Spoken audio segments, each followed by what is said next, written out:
Trophy Club Municipal Utility District Number 1 is now in session. We have a quorum. The time is 6:37. We will start open with the citizens' presentations. This is an opportunity for citizens to address the board on any matter, whether or not it is posted on the agenda. The board is not permitted to take action on or discuss any presentations made to the board at this time concerning an item not listed on the agenda. The board will hear presentations on specific agenda items prior to the board addressing those items. You may speak up to 3 minutes or the time limit determined by the president or presiding officer. To speak during this item, you must complete the speaker's forum that includes the topics of your statement. Topics of presentation should be limited to matters over which the board has authority. Presentation materials to be provided to the board or displayed in the meeting using district audiovisual equipment must be submitted in advance in accordance with District Order Number 2014-1204B. Do we have anybody wishing to speak? I believe Mr. Rose.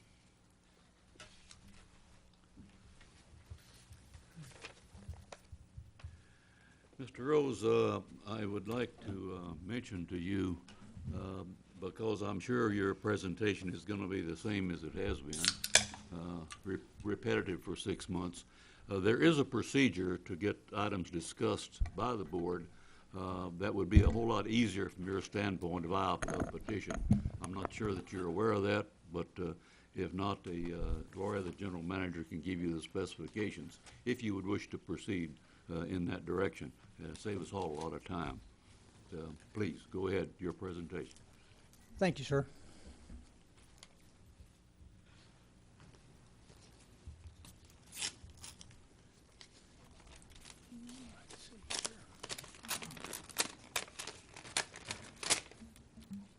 Bill Rose, 219 Inverness. At the May 20th meeting last year, I raised the issue of determining sewer charges in a fair and equitable manner. Since the original presentation, this is the 8th month that winter average rates have been brought to your attention. It must be noted that the issue has never been placed on a MUD agenda for discussion and action. The solution to the MUD 1 customer ripoff is to adopt winter average rates. On December 20th, I posted the following on TCV Facebook site. Under the MUD's antiquated sewer rate structure, those who water lawns will pay 100% of the revenue bond for the new sewer plant. That's right, no increase for commercial or apartment customers. To which Director Thomas responded, this is simply not correct. The residential property has a cap on sewer charges of 18,000 gallons. There's no cap on commercial accounts. They pay sewer rates on 100% of water used. That's true. This chart, illustrating before and after costs, clearly shows that the only group with increased costs to pay for the $9.2 million revenue bond are those using more than 10,000 gallons of water. More specifically, those who water their lawns. Group 1 would be somebody living in an apartment using 2,000 gallons. The rate did not change, therefore their cost did not change. Group 2 would be somebody, single-family residents using 10,000 gallons of water.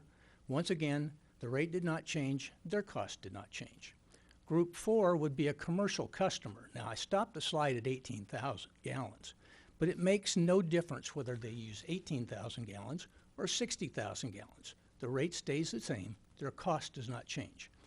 The only group that the cost changes on are those residents who have lawns and water those lawns because the cap has changed. That group will pick up 100% of the revenue bond's cost because of increased costs. This chart shows the difference in annual cost for the same level of service between commercial, shown in the green, and a single-family residential, shown in red. On the right is the rip-off column. This is the additional cost paid annually by single-family residential customers. Winter average rates will correct this just like they will correct the previous slide. We're getting to look at watering restrictions. New stage 2. The goal is a minimum of 10% reduction. The general manager told the town council that you're looking at more than a 10% reduction. That reduction will impact your revenue. Based on, this data comes from your FY15 budget, shows a 10% reduction, reduced revenue about $450,000. Now, the good side of this is you're not going to be buying the water. So there's a deduction off that of about $290,000. Roughly, based on that data, and I'm going to say right now that that is only budget, that's not actual world. It's time. Thank you, gentlemen. I'll see you next month. Now we will start our regular agenda with the first item, which is consider and take appropriate action to approve the consent agenda. A, December 2014 check register. B, November 13, 2014 joint meeting minutes. December the 4th, 2014 special meeting minutes. December 16, 2014 regular meeting minutes. Item E, quarterly investment report number 1, quarter fiscal year 2014. I make a motion that we approve the items on the consent agenda. A, December 2014 check register. B, November 13, 2014 joint meeting minutes. C, December 4th, 2014 special meeting. D, December 16th, 2014 regular meeting minutes. And E, quarterly investment report, first quarter fiscal year 2015. I'll second. We have a motion and a second. Any discussion? If not, we'll call for the vote. All those in favor? It is unanimous. Regular session item 2. Consider and take appropriate action to approve the fiscal year 2014 annual financial audit performed by La Follette and Company, PLLC.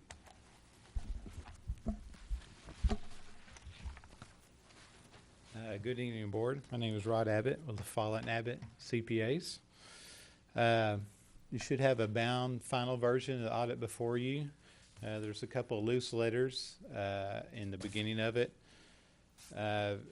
One has the subject of management letter. We do have one recommendation for the MUD for 2014. It involves management implementing procedures to ensure all capitalizable assets are identified and recorded in a timely manner. During fiscal year 2014, the district identified $192,286 of fiscal year 2013 construction in progress expenditures that were not identified in last year's audit. So basically, this particular deficiency was identified by the MUD itself and brought to our attention on day one of this year's field work.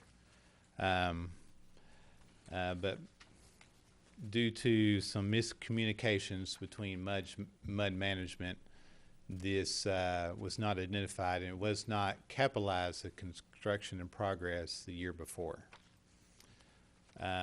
Is it a single item or multiple items? It was one engineering project, I believe. Is that correct? Yes. There was some miscommunication, I believe, as far as it being preliminary exploratory costs rather than final engineering costs pertaining to wastewater treatment plant project that would Right. be capitalizable. It was mostly for the preliminary engineering report for the wastewater treatment plant. And when they were looking at the cost for the wastewater treatment plant that we had expended, it was expended, but it was not moved over to a capital asset in the what is that, general fund accounting or whatever, Your the fund fixed accounting. assets account group, yes. So it was expensed. It was shown in the check register. You all knew that it happened, but they did not recognize that it was part of the wastewater treatment plant project itself. So they didn't move it over with the other payments that had been made towards the wastewater treatment plant. So it was added to it during this fiscal year. So there was no misstatement in last year's fund financial statements for which you operate on a daily basis. It's just the government-wide full accrual basis financials that show all your capital assets and your long-term debt. That was a misstatement. Okay. Oh, missed me, didn't you? Yes, Mr. Carr, I'm sure would have a question or two about that. Is there any questions about that recommendation? It seems like it, you know, from our perspective, it seems like a pretty easy fix, communications between the staffs type of situation, okay?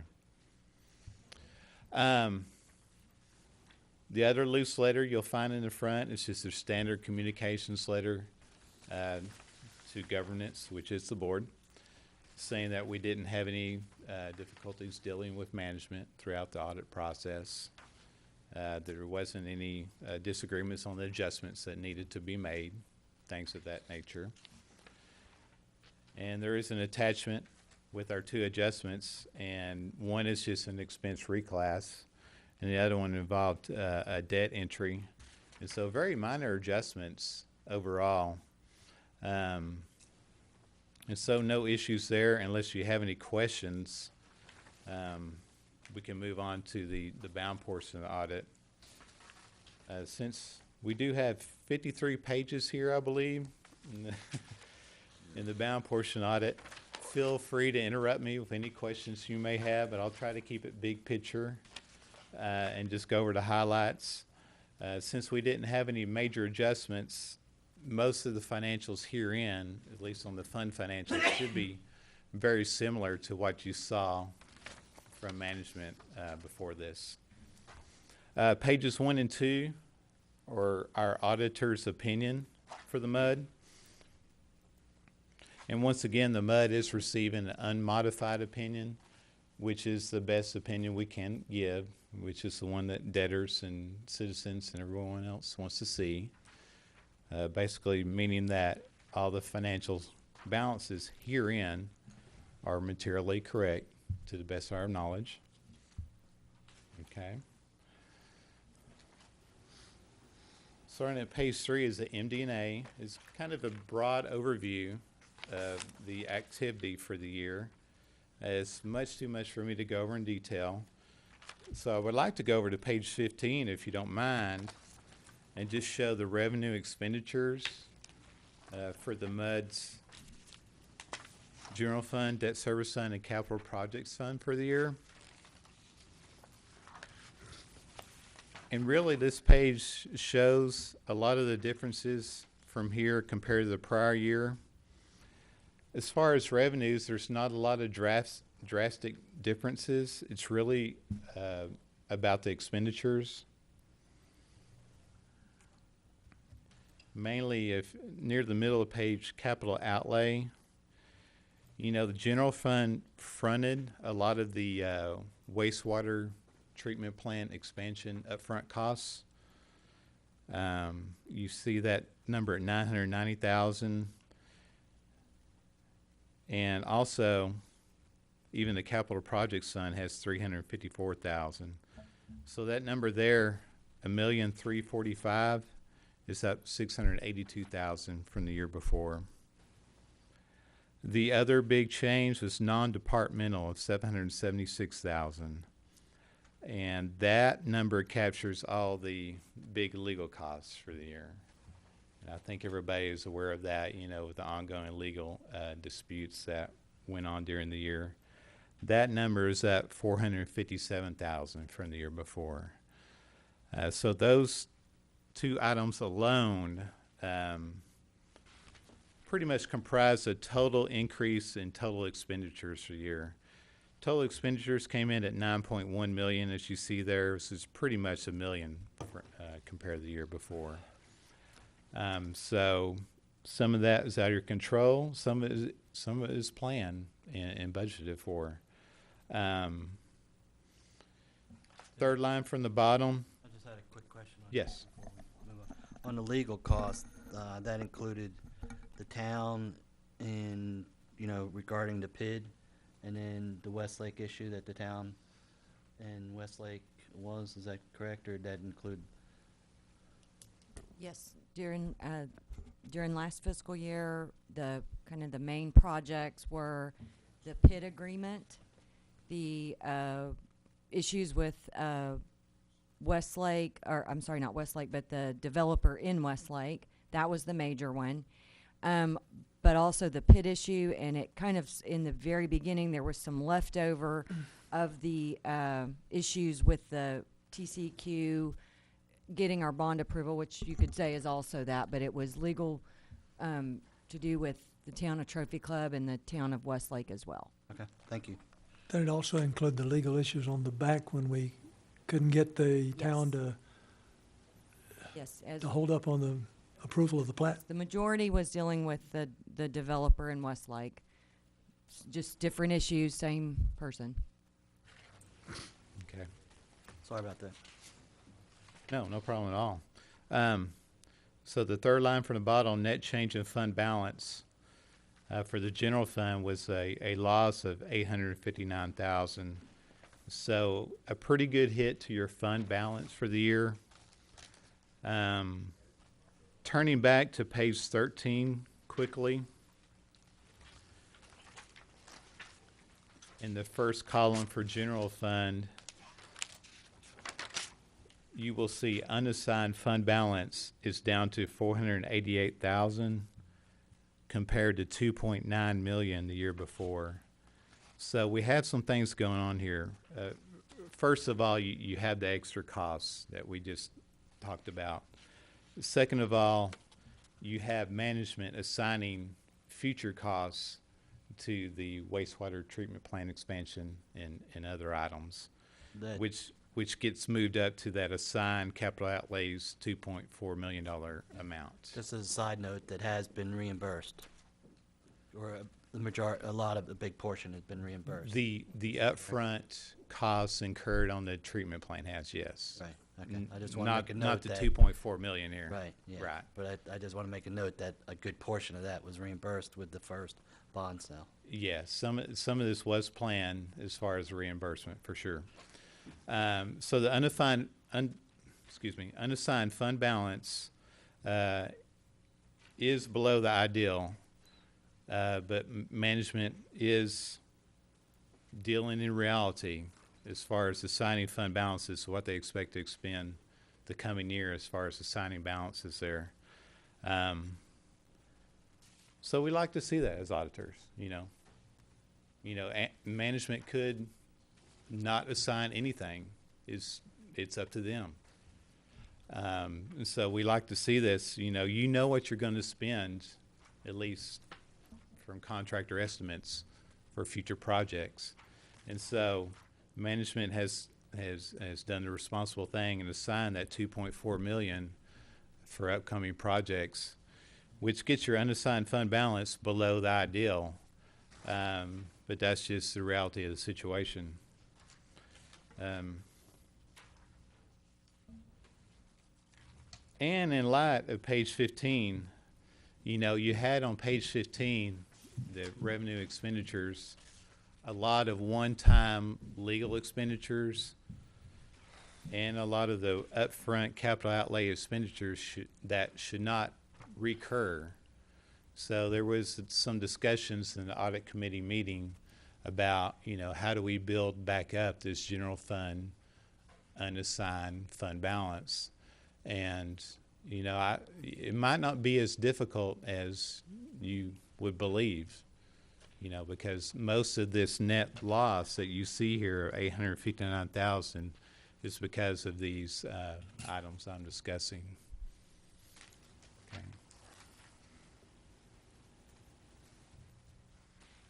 Does anybody have any questions about that? I feel like I was a little rambling on on all of that between my meetings with the audit committee and management. But those were the major issues for the year. The legal, the upfront costs, and the continuing costs for the wastewater treatment plant expansion. As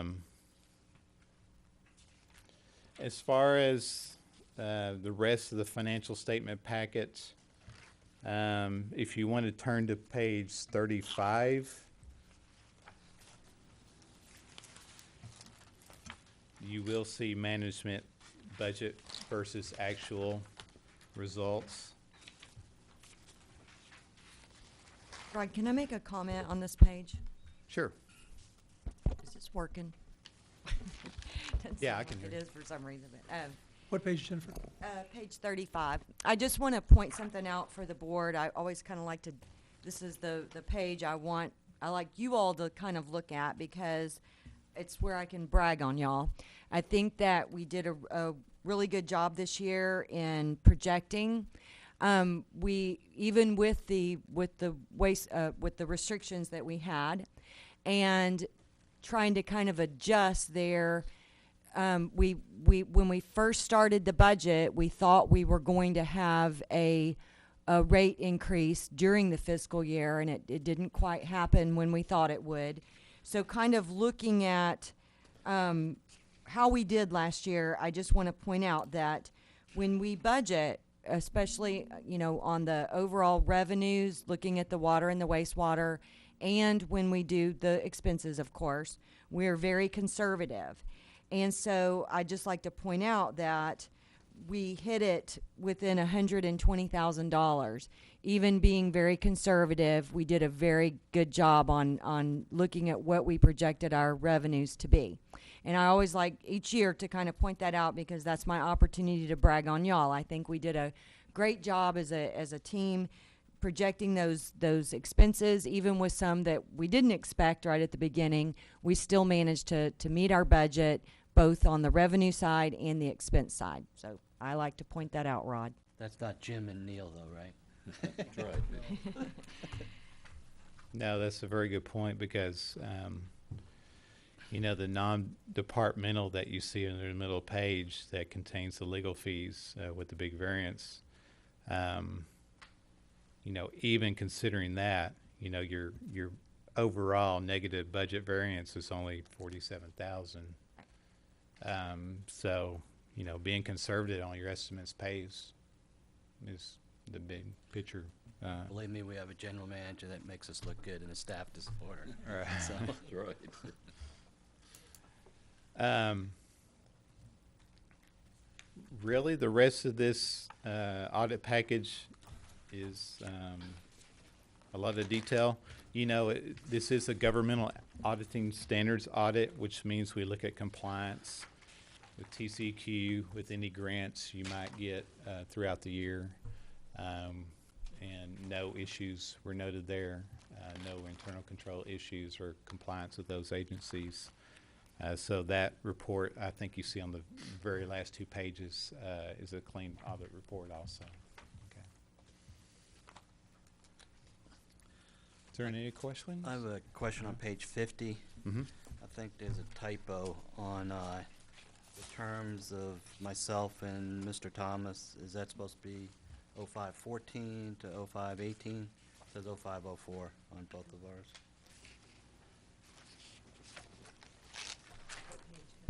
I 50. may have done That's Renee's fault. that. Yeah, that may have been me. Shame, shame, shame.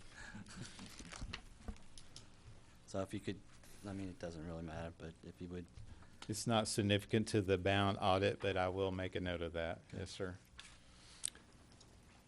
On page 44, Uh-huh.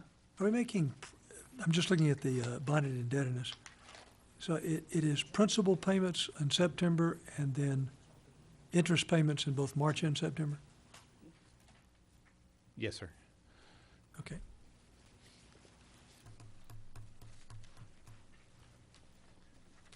Any other questions? Do I have a motion? I'll make the motion and,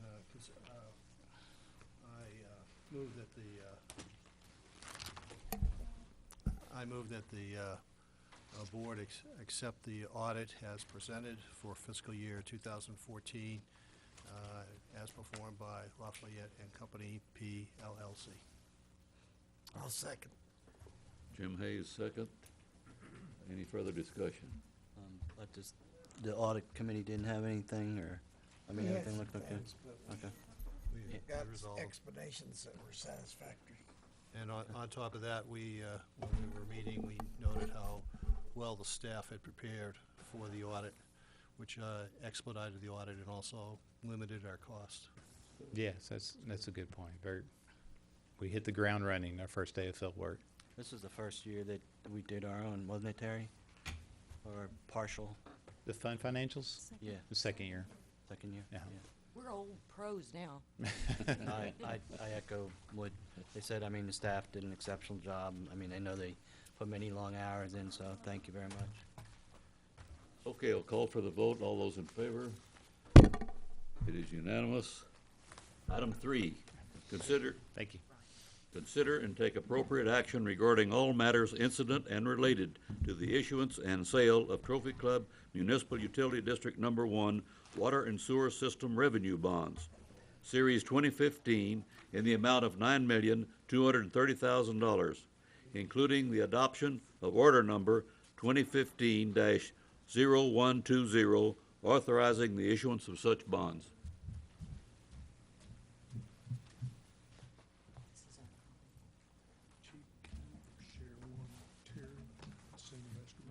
Do you have anything to add to 3, Jennifer? Yeah, I don't want to know the interest rate, right? Yep. Thanks.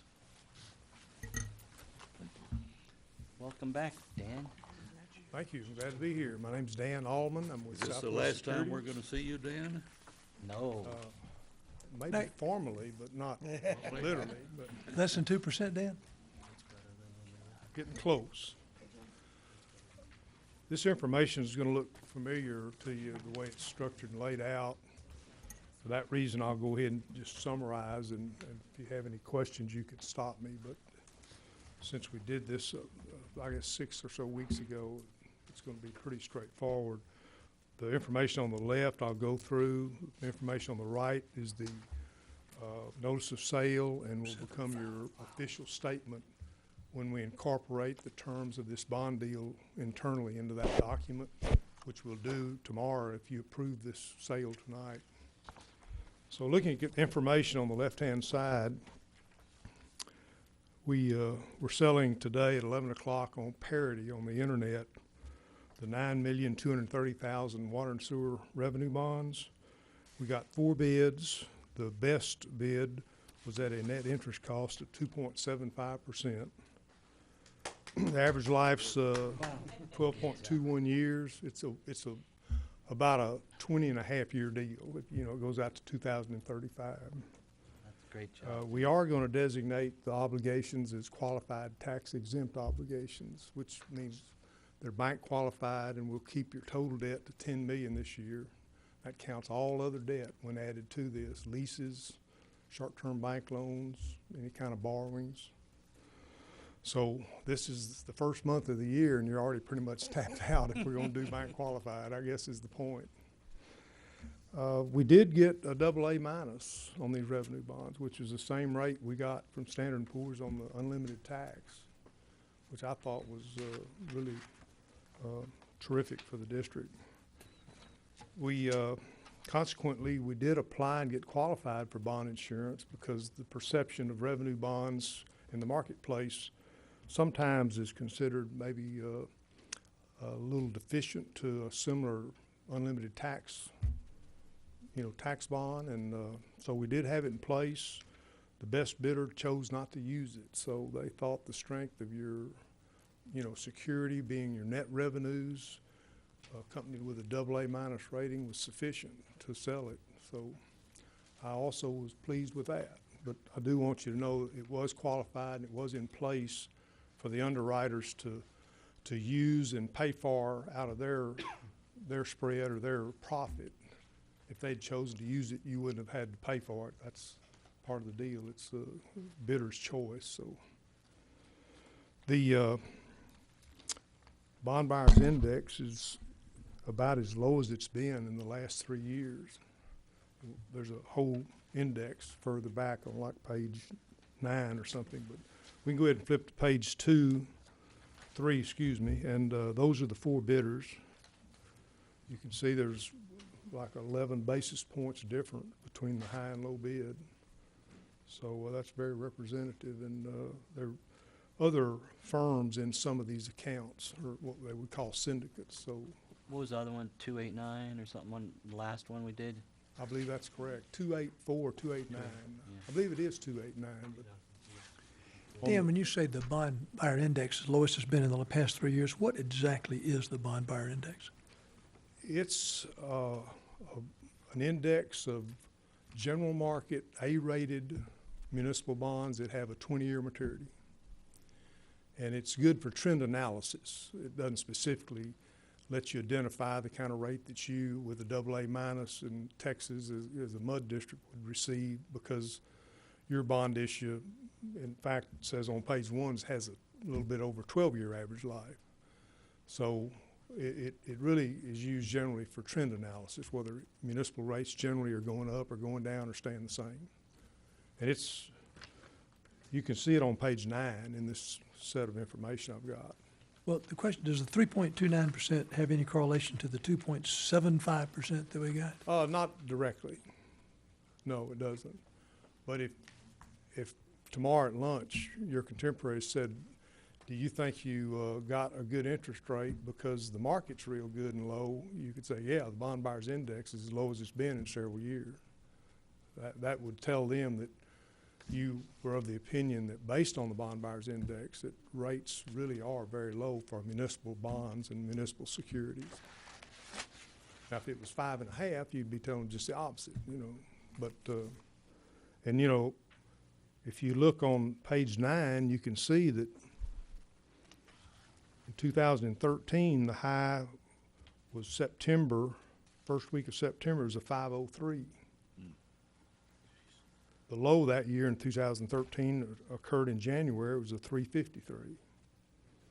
Last year in 2014, the high was the first week of the year, 475, and the low was, let's see, about the last, I guess, 356 on the last week of December. And then this year, we're at a 329, and that's about as low as it's been in several years. So interest rates are real good, although Jennifer did pick this sale date because she said rates were going to be very low today, so I have to give her credit. But going ahead and moving on, you can look at page 4. That actually shows the interest rates that the bidder assigned to each maturity and the yield at which they reoffered them to the investors. And then you can look at page 5, and that's what we call a bond pricing or a production report that shows actually the amount of money that was made on each maturity of bonds, and it was all added up to a total production of $98,177 on that right-hand column.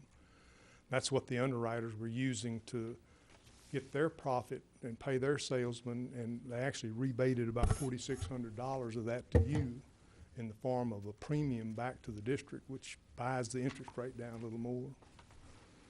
That was all taken into consideration in that net interest cost of 2.74. So.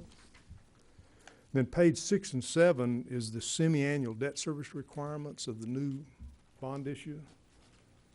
You, of course, be using that in your budgeting process. Page 8 is actually an annual version of that, which is a little bit easier to read just for tonight's purposes. And you can see that the accrued interest, the interest from the date of these bonds to the day they're projected to close, which is the 17th of next month, the accrued interest you'll receive from the purchaser at closing on the 17th of February is $10,437. So that actually goes over to actually reduce the debt service in that year, because they're giving you that up front because the bonds won't be outstanding for that period of time. And this doesn't show the revenue notes that you owe. So when you budget, by then you'll have a debt service that we'll prepare for you that'll show this new debt, plus we'll add in those revenue notes that mature in 15 and 16, 2015 and 16. You've been looking at them, you know, on your audits and stuff. It's, I think it's 154,215, 153,400, or 406 or something in 16. That'll flow across and be added to your total debt. You can look at that total interest column, $3,113,000. We've been continuously crafting the projection of your interest rates as this process has gone on for various purposes, litigation, and then different versions of our sale documents. The most recent one we did a couple of weeks ago, 3 weeks ago probably, was a rate of 3.47%.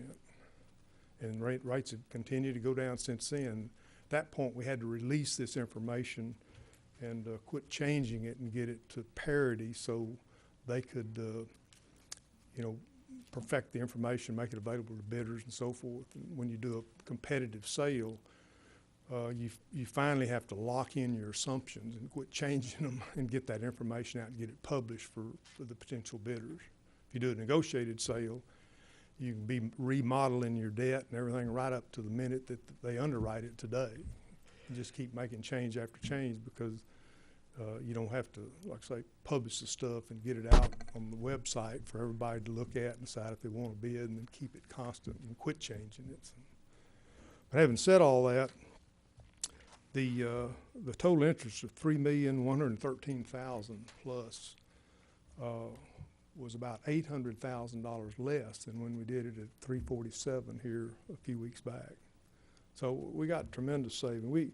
You can look at those annual payments. They range from approximately $600,000 out to $650,000. When we last modeled that at the 347 interest rate, that was pretty much a level $650,000 every year.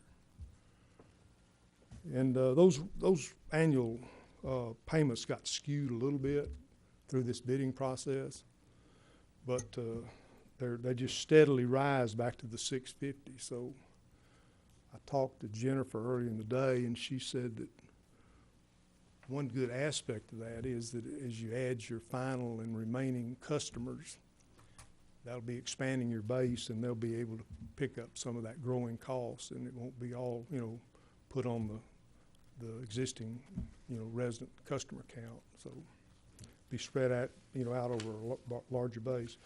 And page 9, again, is the bond buyer index. Page 10 is the summation of your cost of issuance. It's set out like the one that we had before on the unlimited tax bonds. You can see the total is $215,000. We've got about $1,700 in miscellaneous. Right now, I don't know of anything that we'll have to use that on, and it'll probably go back into your construction fund when we close. But we hate to zero that out the day that you're going to consider whether you award the bonds or not. We've still got, 3 to 4 weeks before we close, and something may come up. So we leave a little surplus in there until the final closing. And then in our closing memorandum, by that time, we'll know exactly if there was any variance in these charges, and we'll have a few bucks to accommodate. If not, that'll go into your construction fund. The one remaining thing, so I won't forget, that Bob asked me to mention is that to the extent that once you get your construction bids in and you do in fact realize a surplus in your total combined 2 bond issues over and above the project cost, which you can carry over for other, water and or sewer purposes, he recommended, and he can certainly elaborate, he recommended that I point out to you that if you'd go ahead and expend the water and sewer revenue fund, construction fund first, and have whatever residual that's left over in the combined 2 in the unlimited tax bond fund, that you, since those were voted obligations, you have your maximum latitude or leverage and purpose by using those proceeds for something like water storage or something like that, where I believe you pointed out that they might try to question it if it was in the water and sewer revenue bond fund. But that essentially completes my presentation unless you have some questions. The last statement you said that we could use it for other water and wastewater uses. That includes like engineering costs and construction, correct? Well, actually, I'm hesitant to say yes because I'm not your real authority on that. It's this gentleman sitting right here next to me. Okay. It makes sense to me, but why don't we, he'll probably stand up when I sit down and you can ask him that question, or he can go ahead and answer it. But Dan, I'd like to commend you and your company again. I mean, I'm looking at some of these coupon rates at 2%. It's not to 2028 that they even get back up to 2.75. Yeah. So, I mean, this is much better than we anticipated. And I know on CAC last year, we were projecting 4.5 with a much bigger debt service than when we did our modeling. So this is like, Yeah, I believe the rates that we had, the maximum rates that were allowed in our application to TCEQ were in excess of, seemed like they were 604. I believe that's about right, but it was, we were looking at average requirements in the $800,000+ range. All this really helps you and is very meaningful, especially on revenue bonds. It's not just savings direct to the customer, but it gives you better coverage, which is the security to the bondholder, and you have more coverage of that debt. Like if you had $800,000 and you only owed $600, well, that's better coverage than if you just, had $800,000 and only made $800,000 net, which is a one-time cover. So, having said all that, it has really some great effects and great impacts. And these, of course, rates are about as low as I believe I've ever seen for this type of bond. But And once again, like Neil said, I mean, can't tell you how happy we are and the exceptional job you did on these two, plus what you did in Austin for this board. Thank you very much. well, I'm really, more than happy, and I think it was an opportunity for me to represent you. That was, quite a deal. But we did prevail, and I'm glad for it, and I wish you guys the best. I'm gonna introduce Bob here and let him get up and finish, and if y'all have any questions, you I can got a call me or question. ask Jennifer to give me a call. And Director Hayes had a question. Am I correct in assuming that if you take that expense item, the first line of, you take the total value of the bonds, $9,230,000, and you divide that into 215,000 total cost of issuance, is that, I think that's about 2.3% or 2.4. Is that, we've been told in the past that the cost of issuance may run about 4%. This looks more like 2.4 or Correct. something like that. yes, sir. Thank you, gentlemen, ladies. Thank you, Dan. thank you, Dan. Mr. President, members of the board, my name is Bob Dransfield with Fulbright and Jaworski, your bond counsel, and just very quickly wanted to point out to you that the action item that you have before you tonight, by consideration of this order, does everything that's necessary to affect the sale of the bonds. It'll award the sale to Raymond James, the successful bidder, the low bidder. Puts in the mechanics that Mr. Allman has gone over with you in terms of the actual interest rates for each maturity and the payment dates and so on and so forth. And remembering that these bonds were issued really for wastewater treatment facilities, but they're the general purpose of acquiring, constructing, and equipping improvements to the district's wastewater treatment facilities gives you a very broad brush, if you will, to do with those dollars. So you obviously want to look at your prioritizing of the numbers that you have, the projects you have in mind. If there's money left over, you can do one of two things with it. You can have additional projects that fall within the scope of this, or you can deposit it into the debt service fund and use it to pay debt. So you've got a little flexibility in dealing with that, but you'll note that this is very broadly worded, albeit wastewater treatment facilities, but that definition could include things like incidental professional costs, engineering fees, and things like that so it's not just a bricks and mortar category. So I'm certainly happy to answer any questions you might have about the order in front of you, but it does kind of culminate the process that went through and really this morning, it's receiving the actual bids, and now by considering this order, you have taken the final step, and as Dan indicated, about a month from now on February the 17th, so a little belated Valentine's Day present for you, you should be able to put money in the bank and continue then the process of spending that. But I'd be absolutely delighted to answer any questions you all might have about this process or anything associated with the issuance of the bonds. Questions? No, once again, I just, from edification, when we sold the tax-based bonds, they appeared we had the cash almost immediately. And this cash apparently is not scheduled to be here until February 17th. Revenue bonds have a different way of paying out, or what? No, I mean, there almost always is a time period between the sale date and the delivery date. And oftentimes it's about a month. Now, sometimes if we're looking to, and remember, these obligations now are qualified tax exempt obligations, which has got that $10 million limitation, so in each particular calendar year. So to take advantage of that in the preceding process, you had to close them by a certain date, certainly in 2014. But this is a pretty typical process time-wise for getting from the authorization to the actual delivery. And from here, we'll go and take the transcript to the Attorney General's office, and they'll approve it. They'll go through the process and go through the approval process. And at the end of the day, we'll end up with an approving opinion from the Attorney General's office. And when you get that, then that makes these obligations incontestable, except for some sort of a fraud or constitutional defect. Okay. Questions? Jim? I would say Bob Mr.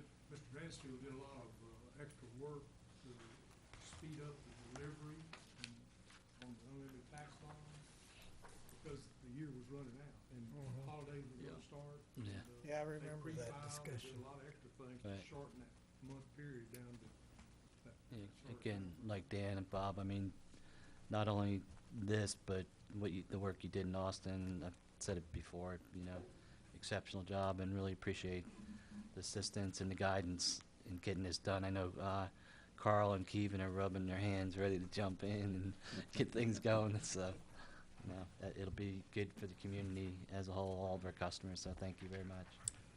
Thank you. Just a quick question. In comparison, if I recall, the tax bonds were 2.89%, is that correct?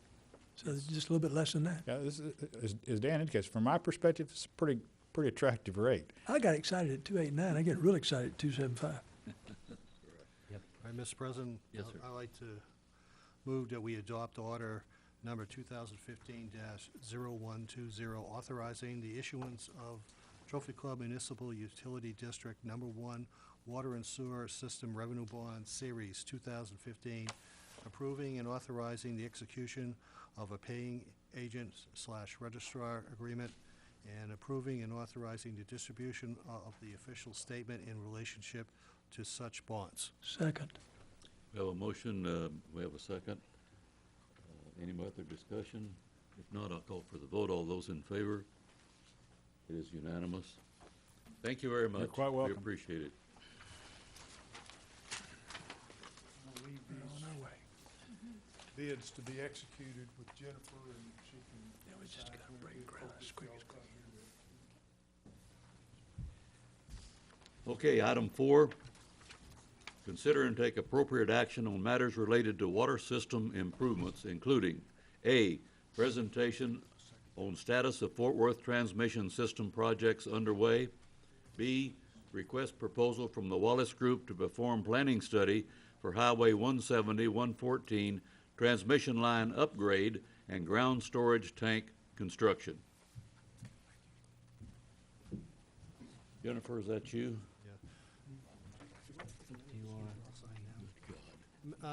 Mr. President, Okay. I'd like to ask we just take a minute.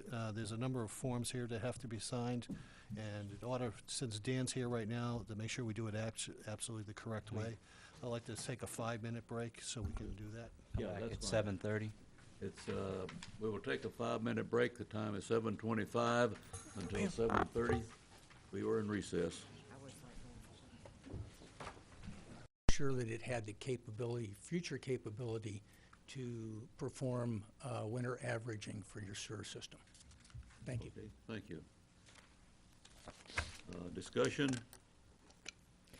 Okay, I want to kind of go over this. This was, last month you all had a discussion about some concerns that had been expressed to you, I believe several of you, about a postcard that we sent out and some issues that customers felt that our online billing, our online payment interface was antiquated, and wanted us to look at possibilities to update these things.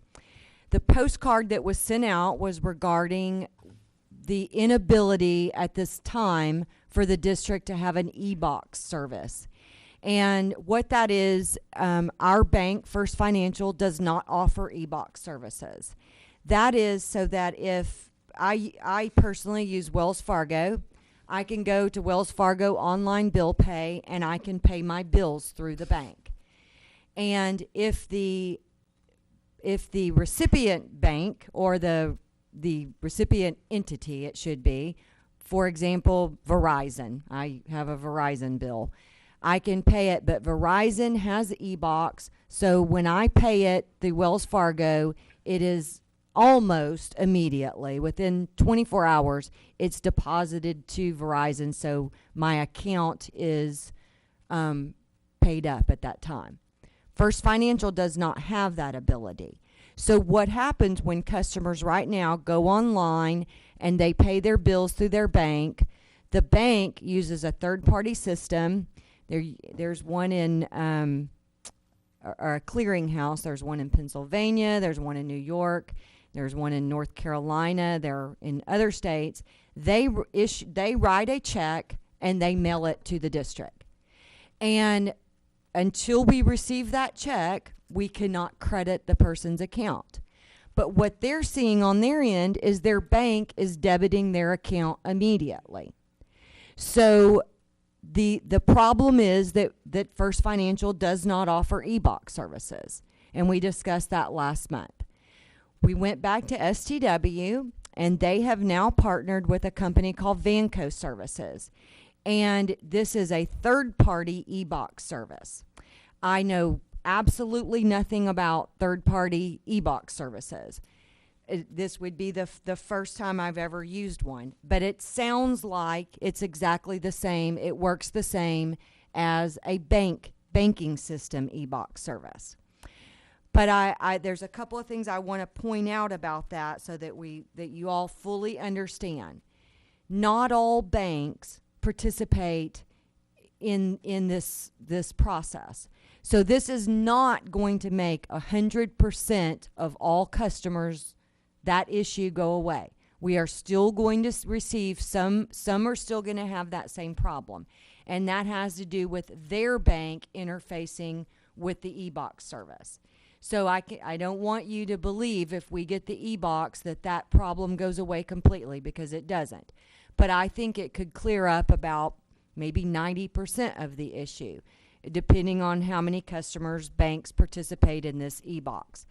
But it is available, and I'll kind of go into the cost in a moment. So the issue with the e-box service in the staff report that I prepared for you, that is issue number 3. And it would cost us only about $150 to set up the e-box. There's a $25 monthly fee plus 10 cents per transaction. And we just roughly guesstimate $1,000 per month. We really don't know. I mean, we haven't ever counted the number of bank checks that we get in. So that would be the cost to get that service. I'm going to kind of back up to the other issue that customers were having with our website, online bill payment, is several wanted to have their account numbers retained by the payment system when they're making a one-time payment. In other words, they enter their credit card information and they want they want their account number to be remembered. The system that we currently use is called Authorize.net for our payment interface with STW. We can change that to another company called Pace, which also has a payment interface through STW, the billing software. In order to have the online bill pay, you have to use the interface with those that work with your software.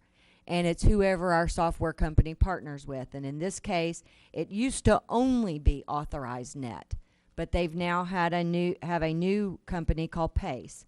And that company will allow the customers to have the option to retain their credit card numbers within the site. So in other words, when they can go for a one-time payment and they enter their credit card number, it will keep that. And the next time they go make a payment, they don't have to enter that all again. That was one of the questions that you all asked if they could do. What happens if the PACE system recognizes the credit card number, and do they immediately notify your billing department that this has been paid on a credit card? Well, at the end of the day, we have to upload or download all the credit card payments. But yes, it will update our system. Or is that's not done at the end of the day here, is it? That's done each time it goes. So yeah, it does. So how long does it take Does you? PACE work the same as authorize? As far as I know, it does. When I talked to STW about it, they didn't say there was any difference in the processing time. Processing time. Okay. So yes, it does debit their account. Well, how soon does the customer payment get accepted by our billing department? Is it 24 hours later, or what is The it? day they come in. Okay. We open all mail, and they're all processed on the day that they're received. Okay. So that could take care of these people that, part of the people that pay through a credit card and still get a late notice. No, the customers that pay through a credit card online, they're not complaining they get a late notice. It's the people that are paying through their bank Okay. online bill pay. So there's not a problem with getting a late notice if you're dealing with a credit card, Unless you're paying it late, right? and you've already got it. But Yeah. no, that isn't the issue. The Vanco service for e-box, have we taken in, or have we considered changing to a bank that handles E-box. No, we have not. We have a depository agreement with First Financial right now, and we can certainly do that. We can do a new depository agreement. I will tell you that at previous districts that I worked at, the e-box service through the bank is very expensive, and only the larger banks like Wells Fargo have it. Our monthly bank fees were usually around $3,000, where we pay nothing for our bank fees here. So that is a significant cost. We pay $250 a month, but it's limited to the $250 a month. Right. So they have a number of fees that when you look at their statement, they write off these excess fees every month. And they range $400 or $500 a month that they're writing off that we're not being charged because of our depository agreement. Right. Yeah. So we can certainly, if that's an option, and we can talk about that. If you all also want us to do a request for proposal, we are currently in a depository agreement with First Financial, but I do believe that it has a termination clause if we want to terminate it. Well, as you said, Wells Fargo has e-box. Bank of America obviously would have e-box. Shouldn't we do a cost comparison of what either one of those or any other big bank in the neighborhood, if they got all of our deposits through their bank, they're going to have a lot of activity. Shouldn't we find out whether that's going to give us any kind of cost reduction? It is not. Yeah, I mean, we- we can certainly do that, but you're going to be paying all the monthly fees with those banks, and it's going to be very expensive. I assure you of that. But we can certainly look at that. Now, if you We- know, The- if you but- know it's going to be very expensive. And there's also the expense of changing banks, new checks, getting the software set up so that it's for that bank. So there's a lot of expense in the forefront of that. Then the monthly banking fees are, for a large bank like Wells Fargo, and I don't even remember all the banks that we got. Do you remember, Yeah. Kevin? I mean, One of them, we did get a RFP Bank of from America was from one of the Bank of higher ones. America, and it was mean, you- astronomical. Now, I mean, what's the possibility of getting First Financial to institute e-box? I think we more or less, could we make an inquiry to see if they're even thinking of? We have, and they're not. They weren't. Yeah. They weren't. When we did our RFP previously, they They acted like they didn't even know what it was. Right. I just checked with them in preparation for this, and they are still not, at this time, the person I spoke to, they are still not looking at putting something like this in. Till they merge with And there, somebody. now First Financial, because of the way they do their fees, and they only charge us $250 a month, if they got e-box, maybe they would include these fees. But I think anyway about it, what Venco is offering is a reasonable amount. It's, On 25 per month plus the 10 cent per transaction. Of course, there's a $150 setup fee, right? Or what's the credit card chart in here for? The summary of cost to district for online bill payments? Is that That's to show you how much, what we're District's what we're paying. spending right now for. that's what we're paying, and it was to show you the graph. okay? So in December we spent a little over 4,000 that we absorbed. 5,000, Where yeah. there are cities elsewhere that push that cost to their customers that I've seen. Is that Right. But we do not at this Right. time. Okay, so you said the credit card fees, that'll stay the same, or will it go down if we go Vanco for? No, that's a different service. Okay, The credit card fees will be through PACE instead of authorized.net, and when I asked, they told me it would be the same, approximately the same cost. Shouldn't be a cost difference. okay, and then authorized.net is the one we're using now, obviously, Yes. and You say most of. So on the credit card system, moving to the PACE, the credit card fees will be about the same, but there's a $500 fee with about $500 fee with STW to set that to move from authorized.net to PACE. Then we also one of the issues that customers were having was they wanted the online bill payment center to allow them to create their own login name and not have to use their water account number each time they log in.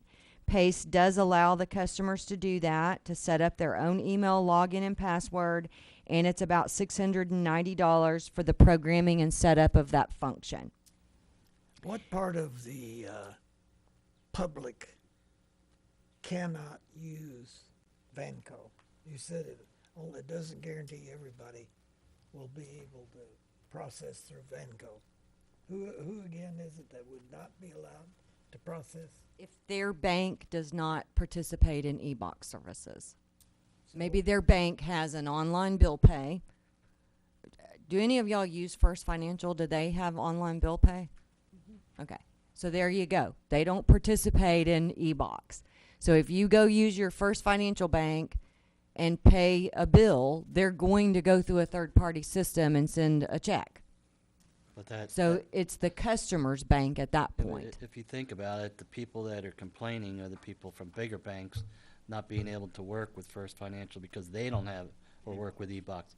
So if they're using a bank that does not have e-box, they aren't seeing a problem anyway because they can't use it. I will say that I strongly encourage you to not believe that this is going to 100% fix Oh, I that don't problem, think so because you either. are still going to have customers that have that issue. Yeah. And and they will hear no one else has that problem, and it requires, just as we did with that postcard, educating them that that can be a problem if your bank doesn't, participate. So Do we have any way of finding out for that educational process, what banks in this area actually use e-box?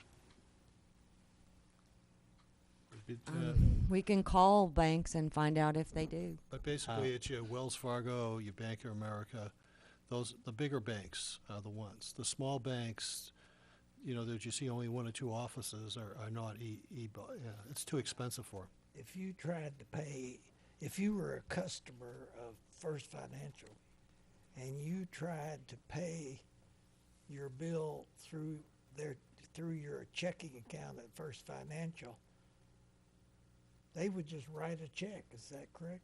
And mail it. Email it. Well, they usually don't really write the check. They send it to this third-party place in New York, and they write the check. I like item 4. Okay, so, Ran into a little bit of money tonight, so. all right, so the pay system will solve the issue with the credit card as far as, allowing them to save their credit card number information or their credit card information within the site. The pay system will also allow customers, it will solve the problem of them setting up their own login name and password and not have to use their water account after the first time. I do want to say something that will happen if we move from authorized net to PACE.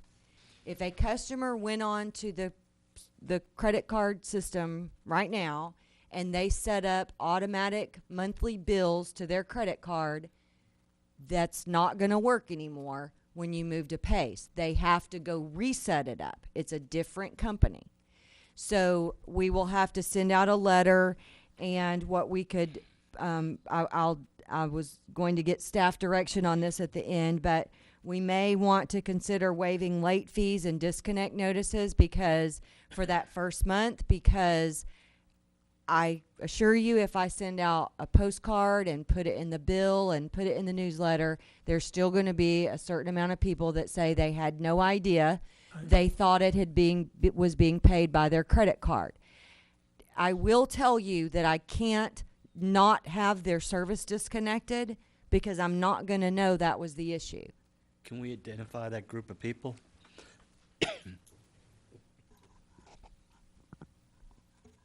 How do you mean? You said there's a group of people that have continuous payment going on. Is it flagged anywhere or? No, Don't know? we don't know. Okay. They set it up themselves on a third-party system, so we don't know who those people are. So there will be I didn't- probably some that get their service. I didn't know if it came through a certain service where you can flag it or We don't have any anyone? Yes, any no? contact or knowledge of credit card She runs it information. once a That's month. all handled through the No. third-party system. Okay. Well, I Well, guess- Jennifer, look, Runs that we're not process talking about once a month. spending a great deal of money to, what it sounds like, to make a fairly significant improvement in customer service, which all of us ought to be interested in doing. Sure. Now, So let's We kind of just need go. to, if Can I we hear move what this, Renee had to say before? I'm sorry. if we move in this direction, we just need to make sure we do so, trying to make it as easy on everyone to convert over as possible. You can go knock on everyone's door, right? You take that, take the lead on it. And Jim, I agree. That's when when I get to the end, that was one of the things is I don't recommend that we jump out and get this put online before bills are due this month. This needs to happen after really a couple of months of getting the word out to customers. It's going to change on this day. You're going to have to go reset up your credit card information.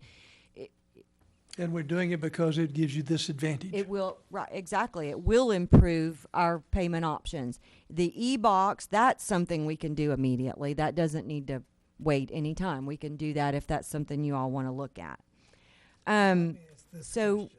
I'm sorry. Can you tell within your billing department who has a bank that does not use, who does not give you immediate credit as a customer when you tell your bank to pay? In other words, do we know those banks who are sending us checks? All of them are sending us a check right now because we don't have e-box. So every single one of them sends us a check right now.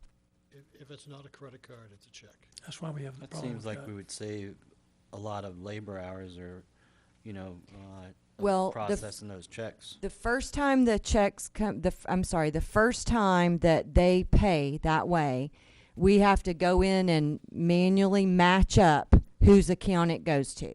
I think we may have a few clerical errors with that, because that's what happens sometimes if you have two accounts that are very similar. Yeah, anytime you can minimize processes, it reduces Right. errors. So But then the second time they pay that way, it recognizes them. So the first time everyone pays that way, it's going to be a manual setup on our system. change banks and redo it again, then you have to do it again. That's right. right. Renee was going to say something. Nicole runs the bank draft. That's set up by the customer online, that their account is paid with a credit card that they put in.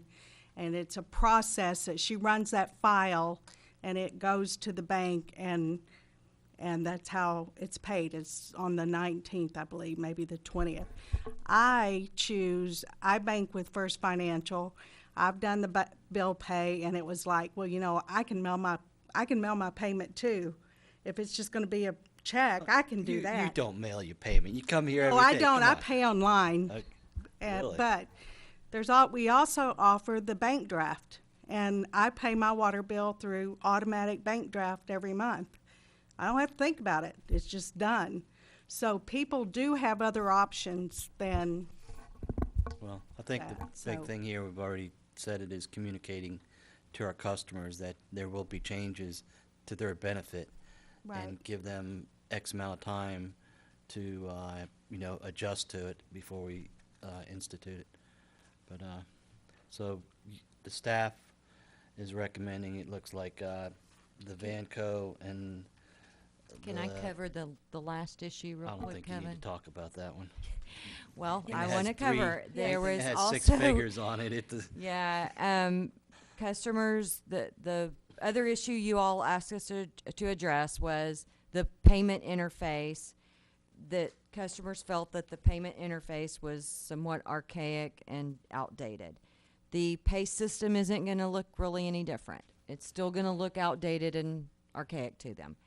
But the only way to completely change the payment interface is to get a new utility billing software. So we checked with 3 companies, and the cost is going to be somewhere between $151,000 to $900,000 to get a new billing software. So, but that's Any what would motions on fix item that 4? problem. Anyone? I don't think so. Okay, where are we gonna get this money from? It looks like you're saying that it could be like 2340.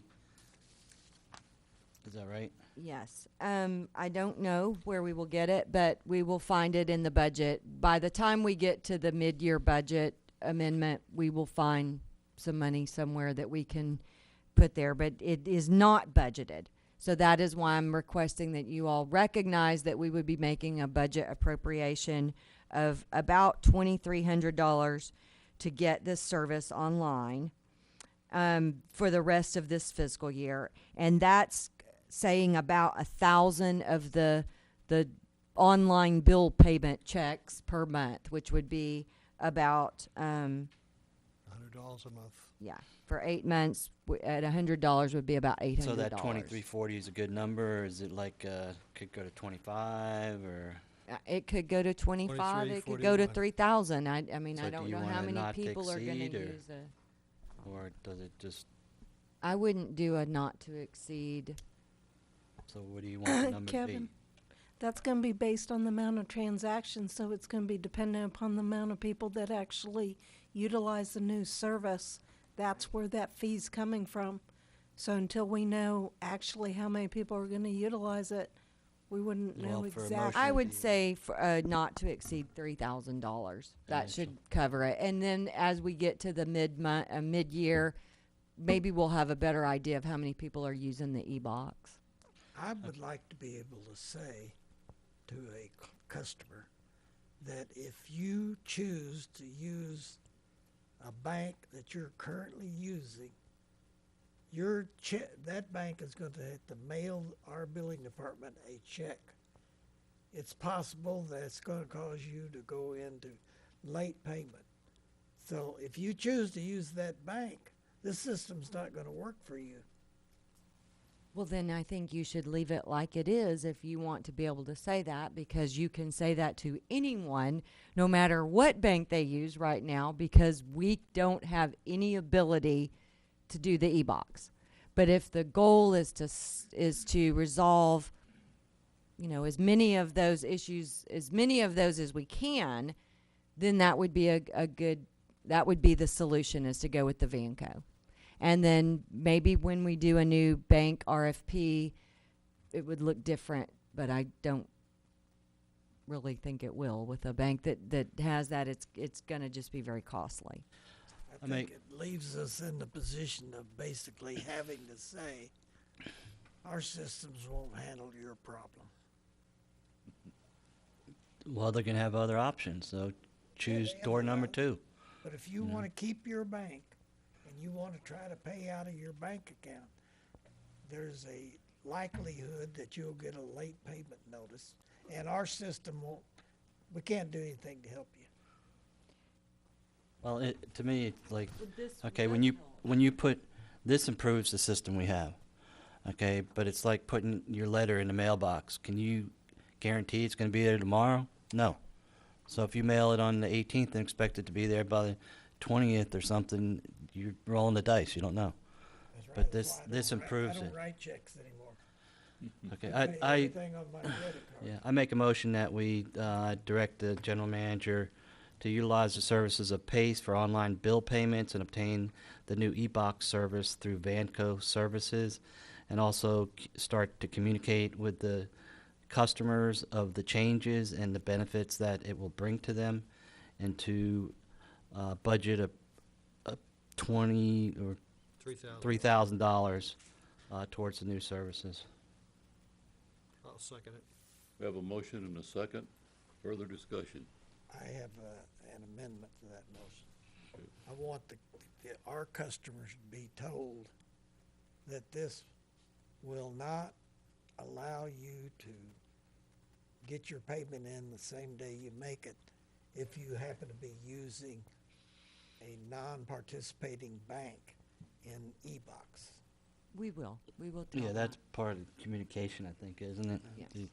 I mean, if you want to be specific, I'd say recommend them, communicate to the customers the downside or the cautions of paying their bills, as you said. Through e-box. If they don't have a They participating bank. don't know what e-box is. I don't even know what e-box is. well, then I know what Xbox is. I don't know will what tell e-box you is. that- they use some generic term. Yes, and that was the goal of the postcard that brought this whole discussion up. That's exactly what we were telling the customers. So I want you to recognize that we will tell the customers that. We will say some of your banks are not going to participate in this. So that's in the communication part. Right. Okay. Okay, are you okay that that's gonna be covered? I'm not satisfied, but I don't wanna pay Bank of America or some other big bank, whatever the cost was. Sounded like it was thousands of dollars. So But wait, I want to make sure that you understand something, Jim. Even if we were using a big bank like Bank of America, that still doesn't control the customer's bank. If they're still using I a small understand. bank, I understand. So even if we went to using Bank of America instead of First Financial, it's not gonna solve the problem because it's the originating bank that's not participating well, there's like First Financial. it well, could be there's two originating or sides to it. receiver. Both sides have to be participating. And right now, one side, us, we're 100% not participating. So we have 100% of people that pay through their bank that the check is sent to us. So I do feel this will resolve some of that, and I can estimate 80%. But where I've worked before, where we did use the big bank, Wells Fargo as our depository, we still had the same problem with many customers that they were angry and telling, that they felt like because they paid through their bank, and we had to wait for the check. So, but I think this will reduce or minimize How the about complaints. how about if we add to the motion to inform customers of some bank services that will not, I guess. That's what he asked Yeah. in the amendment, and Yeah. and we will I mean, you're okay. welcome to amend the motion to include that, but I was just saying we're going to say that. I'm fine with your amendment, whatever. Communication Yeah. that some banks, some banks that you're using as depository, talking to the customer, Just not all banks participate in this program, and I'll you accept the may amendment. have that I'll- issue. And as a second, I'll agree to it. Okay, we agreed to the amendment. Okay, any further discussion? If not, we'll call for the vote. Jim stepped out to go to the restroom, but asked me to inform you his vote was in favor. When Okay. he comes back, you can verify that. Okay. I think we trust you. Okay. The vote is unanimous, Lori. Did you second that, Neil? Item 10, Second. consider and take appropriate action to develop district water and wastewater infrastructure development standards for residential and commercial developments within the district boundaries and/or for service extension outside district boundaries. Jennifer, I don't even know what that is. Well, First, I think you might have a speaker on this item. I saw Who? it come past me. Oh, sorry, on item 10? yeah, No, No? he's, 9. Bill Rose is on Oh, item you changed it? 12. Okay, I'm sorry. When it came past me, it was 10, so all right, never mind. You're welcome. Just for clarity on that record, Jim Thomas is back, and you voted yes on that last I item. did. Yes, sir. I asked her to tell you all that. Yeah, I actually, on this one, Jennifer can explain if you want, but I mean, to me, you have to have certain standards of your system, connections, type of materials you're using, and as I asked Jennifer this question, she said she wasn't aware of any. So I don't know if that's why it's on there. I asked for it, but do you have?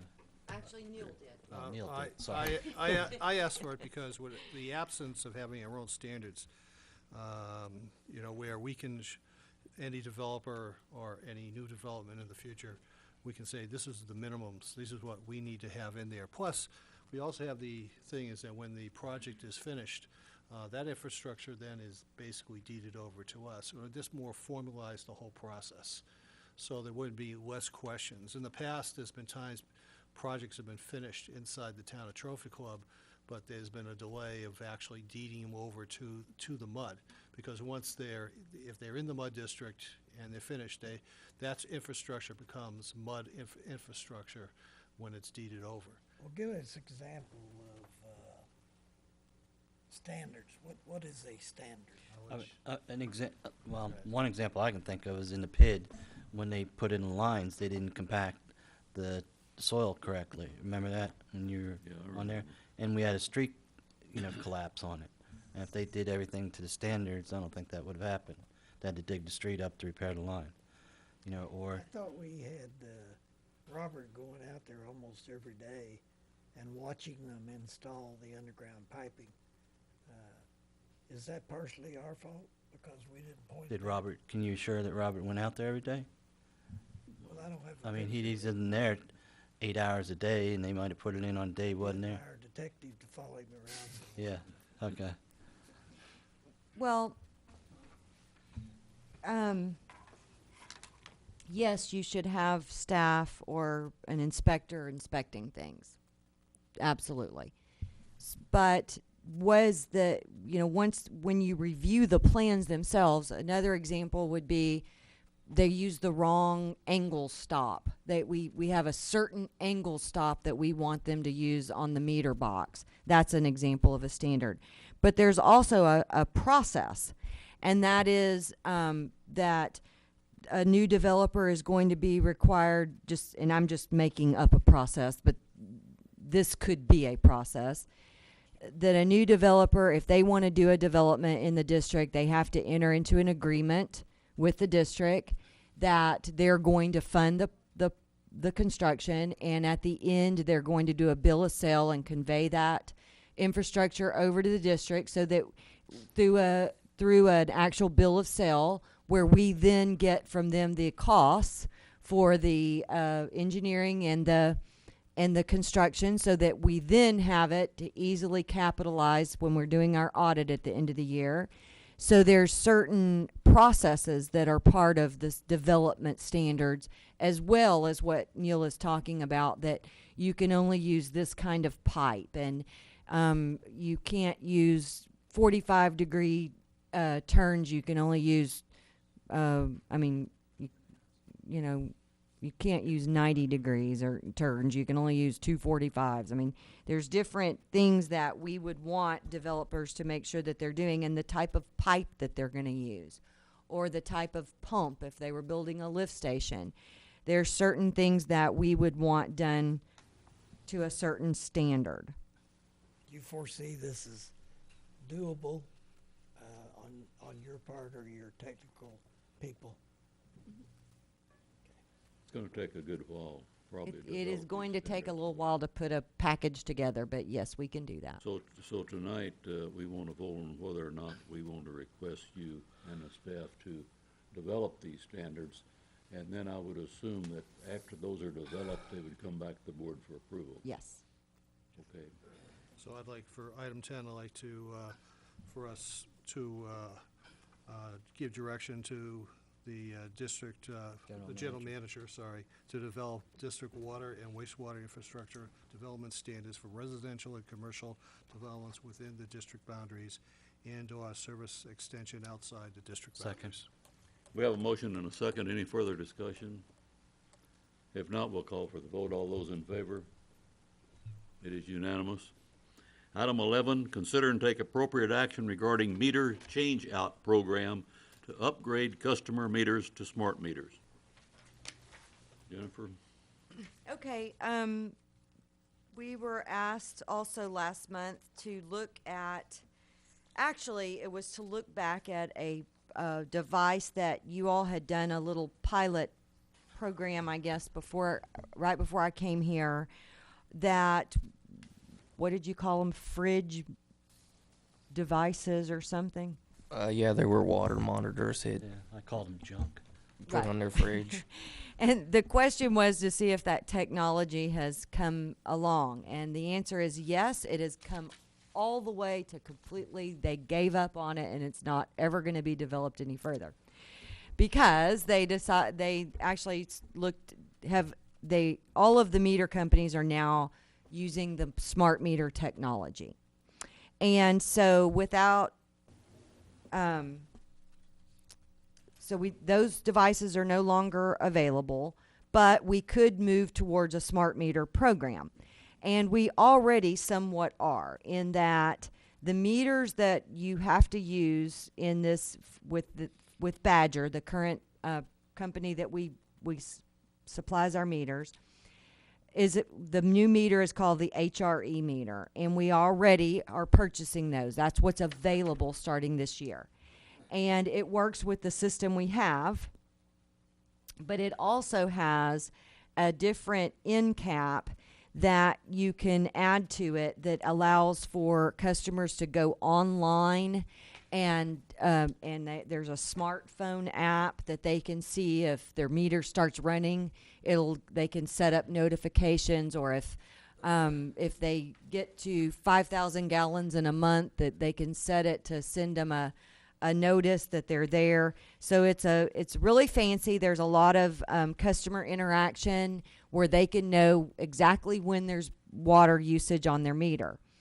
But the meters, right now we only have about 50 of those meters in the system, because that's just been in the last few months that we've even been purchasing those. We would also need a new software called Beacon that to allow the customer to have that interface. The software that we use, it would have to be upgraded.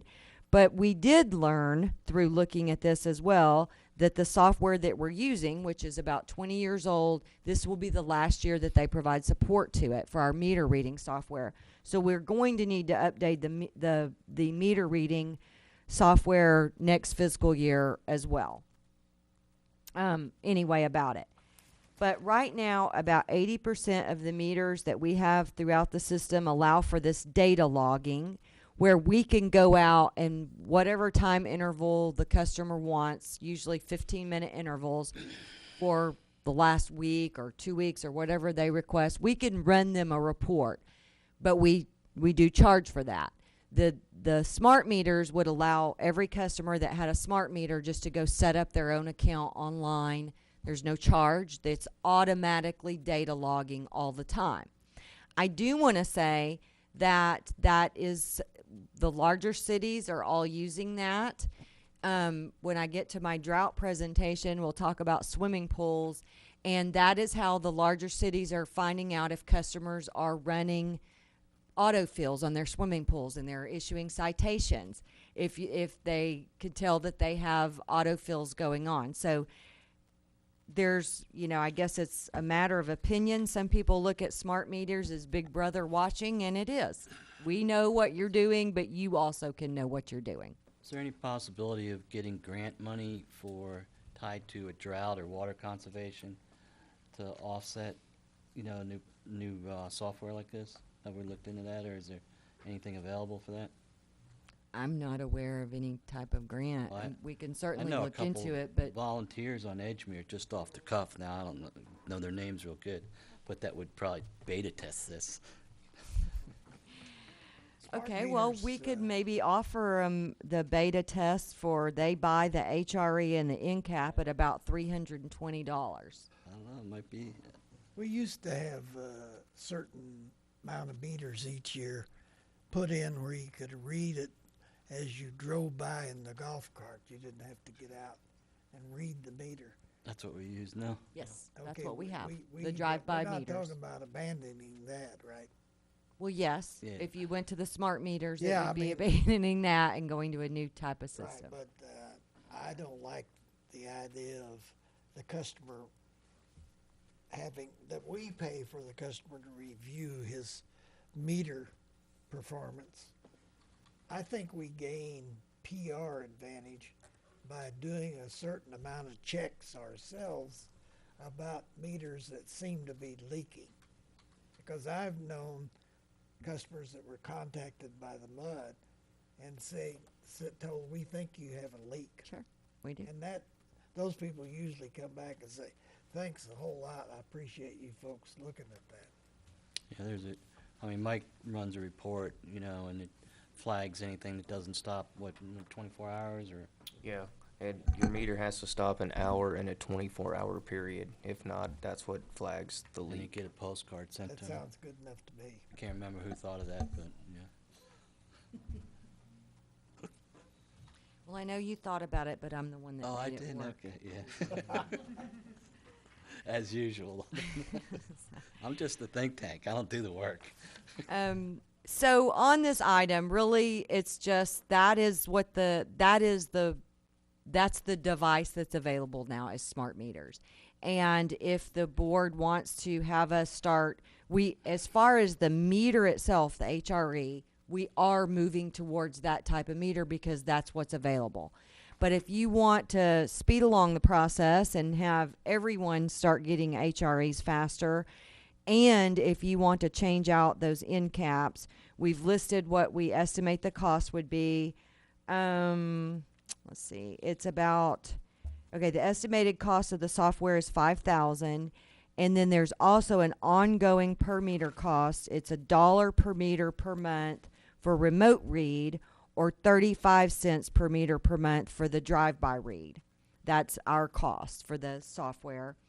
And the cost to upgrade the end caps for any existing and new HR meters is about $100 per meter.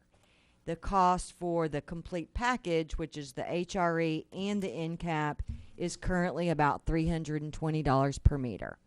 So this is a multi-million-dollar project if we want to upgrade all meters to the HRE smart meters. But I would also state that if that is something that you all want to seriously look at, maybe in the future or today, I don't think we should just look at Badger. I think we should open that up we would be required to open that up to take bids from other meters as well. We would want to make sure we're getting the best meter package. Is Beacon a universal software, or does it only work with the Badger? It only works with Badger. That goes to, It's my proprietary. question is, okay, if we invest, you said the software is coming to an end, right? So we're Yes. gonna have to transition.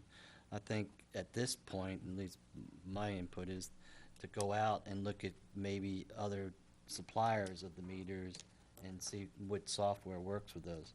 And why would we buy a Beacon software if, come back later, someone else other than Badger might give a better price on an HRE meter. Okay, so you're suggesting that we look at a meter change out to move to a different system? Not for everybody, but, there might be a software. There that work- isn't. So No. Beacon is the only one that works with Badger.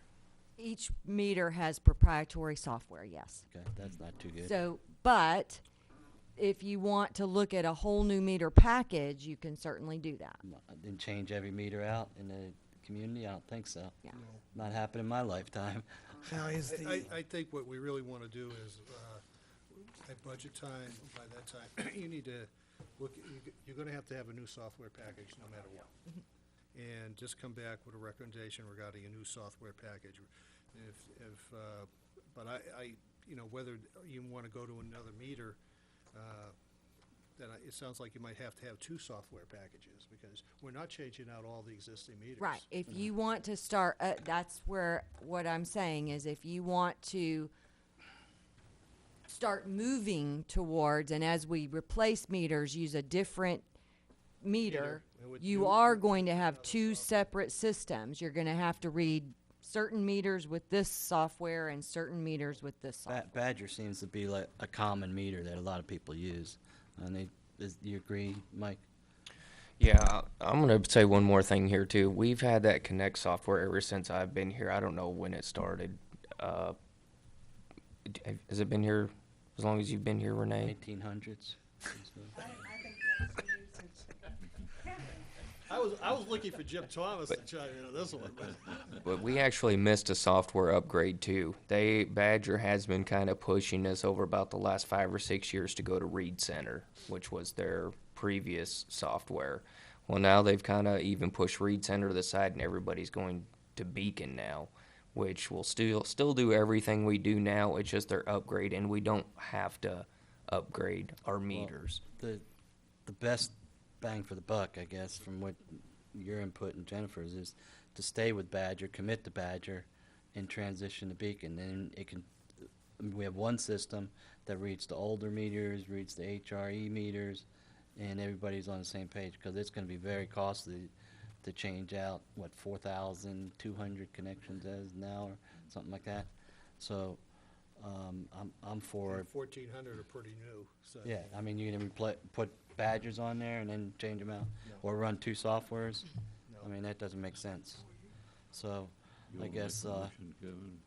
I'll like to make the motion, that we direct the general manager to basically come back to us with a staff recommendation regarding the software, the appropriate software to move forward to minimize costs. We're not, I don't believe that we're looking at, I do not support changing out all our 4,000 plus meters. But if there's another meter that you think we should be installing on for new meters or replacement meters, you can make that type of presentation. But I mean, for cost-wise, I think we just should be looking at the appropriate software to continue to read the current meters. I'll second whatever you said, but Jim Thomas that has was a a, lengthy motion. Mike, I just kind of, more for a frame of reference, I asked Jim, and neither of us are aware. We started on a path 3.5, 4 years ago under Robert to replace every meter in Trophy Club. To replace it with a meter that you could drive down the street and it automatically captures your data as you go driving by. Are you talking about now taking all of these meters and replacing them with 4,000 new meters? No. No. And we No, aren't the Beacon recommending this. We're just answering the board's question about is the technology for customers to be able to monitor their usage on a daily basis, is that technology available? And the answer is yes, but it's smart meters. And It's expensive. And when, And it's expensive. yeah, and the Beacon software that we're gonna have to go to another software pretty soon, it's proprietary to Badger meters only. And the alternative is to change every meter out to another manufacturer other than Badger. Well, we started this new meter project. They had a little device. I remember Dean Henry had one. I even had one that you could sit on the window of your house and it showed you what your meter was reading outside. No, that's what Mike said earlier, and the thing was junk. I had one too, and it would never read correctly. So what he said earlier is they just disbanded, they blew that up. The new option is Beacon, which you can download an app on your phone if you have the HRE with the end cap, I guess it's called, is That's that correct? correct. If you have that, and, I don't know if we're gonna elect to, pay a portion of the read cost, I don't know, that's further in, but, right now, from what Neil made a motion is to direct the general manager to go towards the Beacon and then also look outside other meters, as an option. Is that One correct? last question. I can support that. One last question, though. Mike, replacing all the old meters with new meters that read, have we completely finished the subdivision? Are we done doing that? Yes, everything we do now residentially is all drive-by. Okay. The only thing we read is commercial meters. And moving forward with the HREs, like we're putting them in, we just do them for new sets, and then any we have to replace in And the new system. houses going in must put in the same meter? Yes. Do they have the end caps already on them, on the new ones there? They do not have the Beacon end cap. They don't have the, But, I mean, I'm halfway joking, but I think we need to, people that have these new meters or whatever, give some of them these read devices, just invest, so they can be, advocates and say, yeah, it works, or find out if there's bugs in it. Because that last thing was, oh yeah, it's supposed to read the meter, and it was junk. It was never right, it never Okay. read it. Now we're getting off. We can certainly do that, but what I want to ask is, because I want to make sure I'm clear, you want to go ahead and start, when we're packaging these together right now, getting the newer end cap. In order to do that, we have to right now get the Beacon software, because the software we have is not going to work with that end cap. We were saying wait till the new fiscal year and budget, because they are still supporting our software right now, but this is going to be it. Well, in my motion, that's what I was talking about, and when we get the budget time, you'll come back with but, we can make a recommendation before that, but at budget time, we're gonna budget purchasing this new software either at the end of this year or next fiscal year. I didn't know when the update was gonna be needed. But if they're not gonna support it, we gotta move ahead. I just want to say that if you decide to use the new end caps, and we'll talk about this at budgeting, but you are going to be paying either $1 per meter or 35 cents per meter, depending if you want remote or drive-by reads. It's a per meter charge every month that will be in addition to that. So That's just an option if we choose to have the customer pay it or absorb it. I'm sure for $1, or whatever, 35 cents a meter read for drive-by and $1 per month on the other one. Is that right? Plus the 35 per meter read? no, it's 35 cents if you drive by and $1 if it's remote read. Meaning we don't even drive by, we just So, I mean, suck that 'em doesn't in. make, 4 meter reads exceed $1 a month. If you do a drive-by, or is it a drive-by anytime? Per meter every month. Okay. So unlimited reads then, because it says drive-by read, like it's, once you get one read, it's 35 cents. No. Okay, so I understand now. Okay, It's- but again, a question to Mike, this end cap on the meter heads before, I mean, you were there for 5 minutes, put the new meter head on, gone. How hard is it to install the end cap? the end caps they come with what they call a 308 connector. Basically, you're just unplugging one I end know what you're cap talking about, come on. and plugging in another. Yeah, okay, so what time-wise, labor hours? Like 10 minutes? Probably 30 seconds. Okay, so if we're buying HRE meters now, right? Yes. All we have to do is invest in end caps. Yes. So that every time we buy an HRE meter, make sure we say, okay, we need X amount of end caps, and, I mean, if we But choose not to go- until we get the Beacon software. Correct. It Right. will not work until we get the. Right, once we get Okay. the Beacon software, we can go around, everyone has an HRE meter, And then you're gonna start especially Edgemere Drive, but, paying the $1 per end cap. right, So I just want to make sure that you, 4,200 right now, whatever. if we Neil, add would all you, that drum. would you repeat your motion, because it was so long ago that I've forgotten what it was. All right. Summarize it, then Summarize. crunch it down, package. Well, if you'd stop talking for a little while, we get Sorry some of this done. All right, my motion was that, for budget purposes, that the staff make a recommendation on what software we should be purchasing for our meter reading.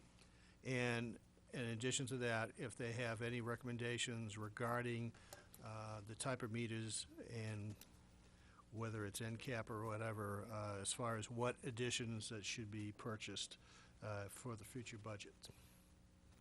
Second. We have a motion, Director Carr seconded. Do we have any further discussion? If not, we'll call for the vote. All those in favor? That is a unanimous vote. Item number 12. Consider and take appropriate action to provide staff direction on annual water and sewer rate review. We have to do this every year, and before we start, we have a resident who wishes to comment. What was your name again?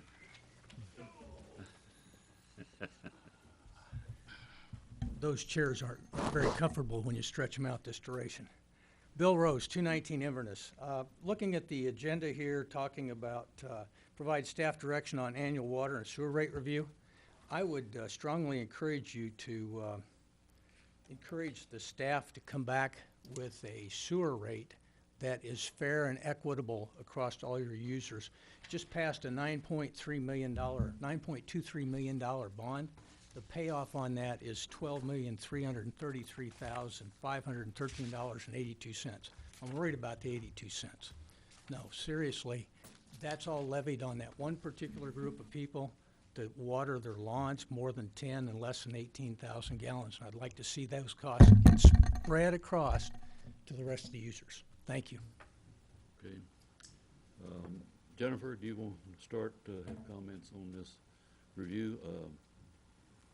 This is just an opportunity. We had a model built last year by Stowe Group, and actually year before last, when the board decided to start looking at rate setting, I encouraged you that every year we need to look at our rates. That needs to be an annual review.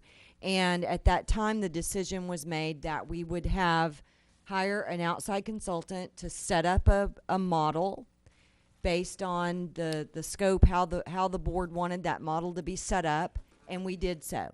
And then every 4 years after that, the staff was just going to refresh the model, put the new budget in, and come out with the recommended rates at the end of that, anything that's changed. We do have a couple of new board members, and I want to kind of get your input, anything specific that you all would like us to look at or do, or if you want to completely do a new model, we can do that.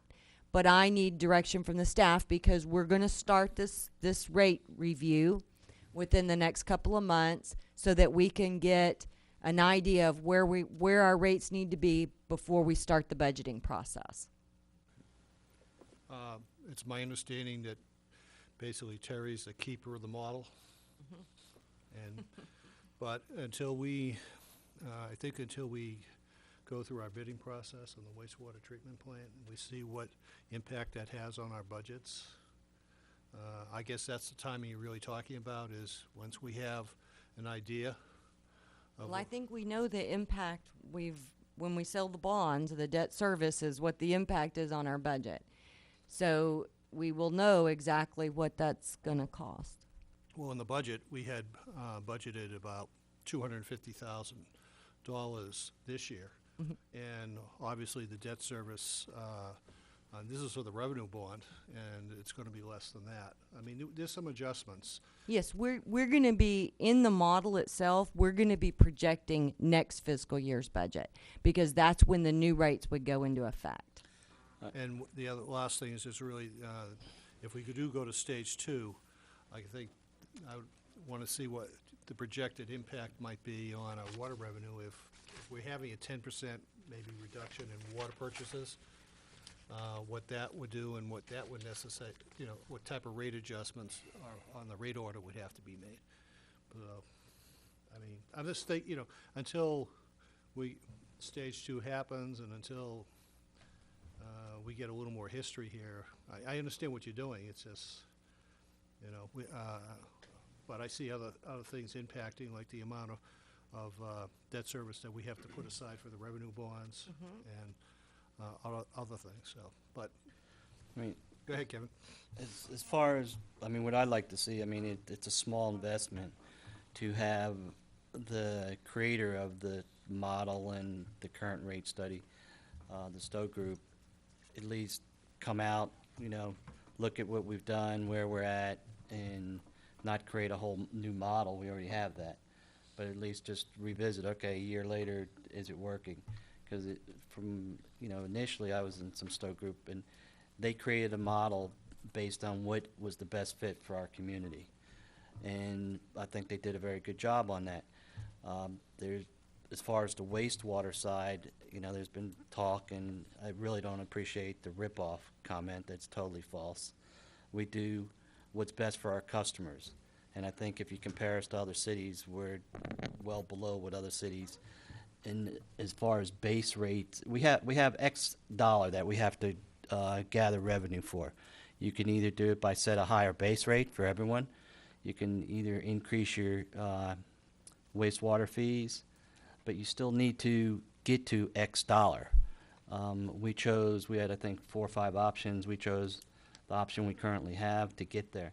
Commercial usage does not have a cap. So if they use 100,000 gallons, they pay 100,000 gallons in wastewater.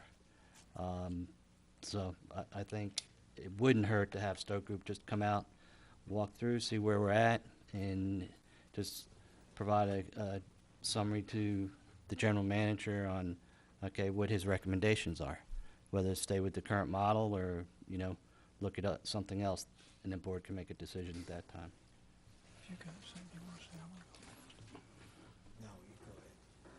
Do we have any, Yeah, Director Thomas?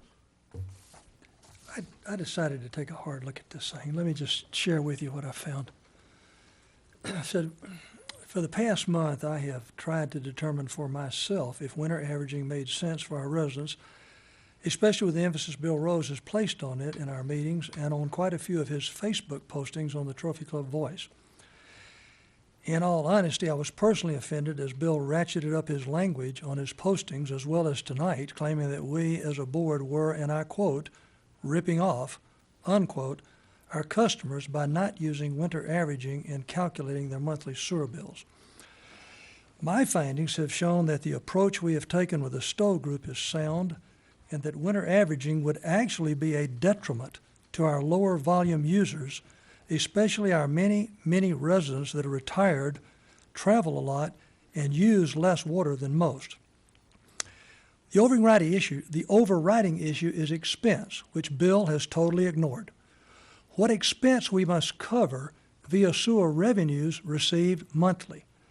The Stowe Group, one of the most recognized consulting firms in Texas that helps municipalities, MUDs, and water districts formulate appropriate water and sewer rates, studied our situation, especially with the upcoming planned cost of our new sewer plant, and presented our board with options for generating the revenues that will be required. After our board met with them several times over quite a few months, and after numerous discussions on the various options, plus the research I've just completed, I remain personally comfortable with the current water and sewer rates we have adopted, and now feel winter averaging would only be a detriment, not an advantage, to our residents. Here are the facts we cannot ignore. First off, winter averaging is only one of many different approaches that may be used to generate appropriate revenues. And one could, without considering anything else, make the statement that it more fairly allocates sewer rate cost. But the bottom line does not change. You must raise enough revenues to cover your costs, or you must reduce your costs to be in line with the revenues you can generate. While winter averaging definitely would reduce the monthly cap on sewer charges our residents have to pay, In order to generate the required revenues to meet our expenses, we would have to dramatically raise either the cost per 1,000 gallons for sewer or the base charge we have in place already today for sewer. Both of these penalize our low-volume users, particularly our large number of retired homeowners. A simple example. If a home were to only use 4,000 gallons of water during the winter months, thereby setting their winter average sewer cap at this amount for the entire year, using our present rate structure, they would only pay $295 for the year for sewer. That's $2.50 times 1,000 gallons times 4, plus the base fee of $14.58 times 12 months. But the average water user in Trophy Club is now in excess of 19,000 gallons a month, of which we capped their sewer cost at 18,000 gallons. Therefore, this means the average home pays $715 annually for sewer, $2.50 times 1,000 gallons times 18, plus the base fee of $14.58 times 12 months. So, if our sewer expenses require this $715 in revenue, then the only way to generate such, if we would go to renter averaging, is to raise everyone's sewer rates significantly over the $2.50 per 1,000 gallons we currently charge, or raise the base figure significantly over the $14.58 we charge, or raise both to some degree. As an example, subtract the two and you get $420 that must be covered somewhere in the overall equation if you are to raise the necessary money to pay your bills, based on what the Stoll Group has presented to us. Divide this by 12 and just add it to the base fee, and you get $49.58 versus the $14.58 that every homeowner would have to pay every month, even if they were out of town and did not use a single drop of water. Not at all fair to our seniors and our low-volume users of water. Now, I realize I'm dealing with averages, but I also know that our efforts were greatly aimed at not penalizing our small-volume residential users. So the term rip-off is just greatly offensive to me personally. Over the past several months, Bill Rose has referred quite a few municipalities that use winter averaging, but only 2 water districts. For what it's worth, in the state of Texas today, according to AWBD, less than 5% of all mud and water districts use winter averaging when calculating their sewer rates. In a recent publication, Jim, that you had just a couple of months ago, by the Texas Rural Water Association, after surveying 248 water districts in the state, 88.64% of them do not use winter averaging. Of the 40 North Texas municipalities I studied last year to compare their water and sewer costs to Trophy Club Mud 1s, 26 use winter averaging. Of those 26, 16 have higher base rates for sewer than we do, and 19 have higher rates per 1,000 gallons of water usage than we do. Over the past few months, Mr. Rose has named off a number of municipalities around the United States that use winter averaging. Due to time, I only looked into his very first list, which he presented in our August 19, 2014 MUD monthly meeting. Of the 7 municipalities, Phoenix, Portland, Oklahoma City, Denver, Lake Havasu, St. Helens, and Gladstone, I looked online at all 7, then called 6 of them today just to verify what I found. Now, I only reached 6, for I held on the phone for Oklahoma City for well over 10 minutes, then finally gave up and hung up. Of the 7, 4 have base rates higher than we do, and 2 are slightly less. Oklahoma's base rate was not easy to determine from their online records, so I couldn't get it. But from their online records, I did find their water rates. Of interest, all 7 of these cities have higher rates per 1,000 gallons of usage on sewer than does Trophy Club Mud 1.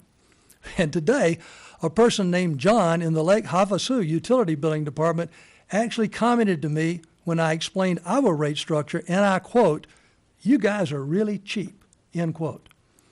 Now, here's my point. Every entity dealing with water and sewer have their own set of expenses they must pay for. There are a number of ways to determine how to generate the needed revenues to pay for these expenses. Winter averaging is just one of the many methods, but based on my research, is not appropriate for use at this time by Trophy Club Mud 1. My suggestion to Jennifer is that we stay with the Stowe Group's initial recommendation, which we have already adopted, and that she and her staff recommend to our board any adjustments that need to be made for the next several years as our requirements change. Lastly, we all need to be very thankful that every call, Jennifer, I love you on this one, that every call into our facility gets answered by a real person that then directs the call appropriately. That was not my experience today with several of the 7 cities I tried to contact. At Denver, 3 times, when I responded to the option 4, and don't ask me why I tried it 3 times, when I responded to the option 4 given to speak to a representative, I was automatically hung up. Not giving up, on the 4th time, I tried option 0, which usually gets you through to a representative, and guess what? That's exactly what happened. I got through the audience response and actually spoke to one. And yes, I did politely tell that person, politely, about the problem in the audio response system. It was just reminded once again of our MUD's overall commitment to excellent customer service. And Jennifer, I thank you and your staff for that. My thoughts on this subject of winter averaging. Thank you, Director Thomas. Any other comments at this point? Yeah, I think the staff was looking for direction, if any. Do we have a motion for, Do you want to? Well, I think I very clearly gave my I make a motion. suggestion on direction. I make a motion that we engage Stowe to just come back and kind of make sure we're on the same path, not engage them in any new model or anything like that. Just get their input and see how we're doing, and if we do need to make any changes in our rate structure. we have a motion and a second. All those in favor? It is I have unanimous. a discussion point. Okay. What point in time do you recommend this in regard to the requirement to set new rates and the associated budget cost items that will go into that? At what point in time do you envision that Stowe should come out and talk to us again? Well, I don't know. Let me talk with Chris and see what he what he suggests on that. He may want to wait till we've finished the budget process. I kind of don't think so. But let me just kind of see what he says about that. Okay. I have one last thing to say. Go ahead. Did we vote? The only way the residents of this community bear the total charge of the sewer plant, which the statement was made tonight, is if the commercial accounts stop paying anything for sewer. They pay a ton of money for sewer and will continue to pay a ton of money for sewer, which will be applied to these bonds. Everyone is going to bear that expense. Okay. Yes, call for the vote. All those in favor? Okay. I would like to ask all of the directors to forget this bunch of lies that's put on the web pages, to forget winter averaging. We've looked at that enough. I think we have a lot more important things to do than to mess with that sort of thing. And so I ask all the directors to put all your feelings aside, good, bad, or indifferent, and totally ignore and forget the whole thing. If you would do that, I think we can move ahead and get our work done a whole lot easier. But I do feel better now that I've done my homework. Well, and thank you very much for that. You are correct, and you've disposed of a lot of the comments that have been made publicly, and I share your resentment for anybody accusing us of doing anything except the best job that we can. And our record speaks for itself, and we don't need to get involved and discuss these sort of things anymore. Item 13. Consider and take appropriate action to set a date for the Spring Water Fest and 40-year anniversary celebration, March 21st, 2015. Jennifer, what's up? Well, if you recall, last year we had our Water Fest where we had the speakers come in, and we got Jim Thomas met his new friend, what was the name? Wayne Drop. And so we're hoping maybe we can get Wayne Drop back again and some additional speakers, but we need to get moving on this. And this is something that we use for our application for our Water Smart designation. So we want to kind of get it going, and so we'll have that for next year. And as a part of this, it's our 40-year anniversary, so staff has thought about doing this kind of a 70s theme, make it kind of fun. We haven't put a lot together, but we wanted the board to kind of officially set the date for the Waterfest, looking at calendars of town events and garage, the semi-annual garage sale and things like that go on. It kind of narrowed it down to March 21st is pretty much the only day available. So, because we wanted to do this in the spring so that we can educate customers about conservation before the peak season gets here. So that's kind of the only date we could find available. Where is that usually held? We have it at the fire station. It was very successful last year. We had a nice crowd. We had a lot of people, and I think it exposed a lot of the residents to water conservation that had never thought of it before. And just my opinion, but we had a real nice crowd. I thought it was a real nice affair and a nice day, and I'd sure like to see us doing the same thing again. And do we need to vote on March 21st, Jennifer? Yes, just the board set the date. Would somebody make a motion? Make the motion that we set the date for the Spring Waterfest celebration on March 21st, 2015. Too close to your St. Patrick's Day, or you okay with that? We'll be finished celebrating. Okay, so we we can need to hose you off then, right? We can have You'll be finished celebrating Ohio State by then? we can dye the water green if it's on St. Patrick's Day. We might be in drought that we don't have water there. Yeah, exactly. Do we have a second? A second. We have a motion and a second. All those in favor? Oh, discussion. Oh, discussion, yes, sir. For those of you that were at AWBD, Mary Leonard has asked that I apologize to you and to our board.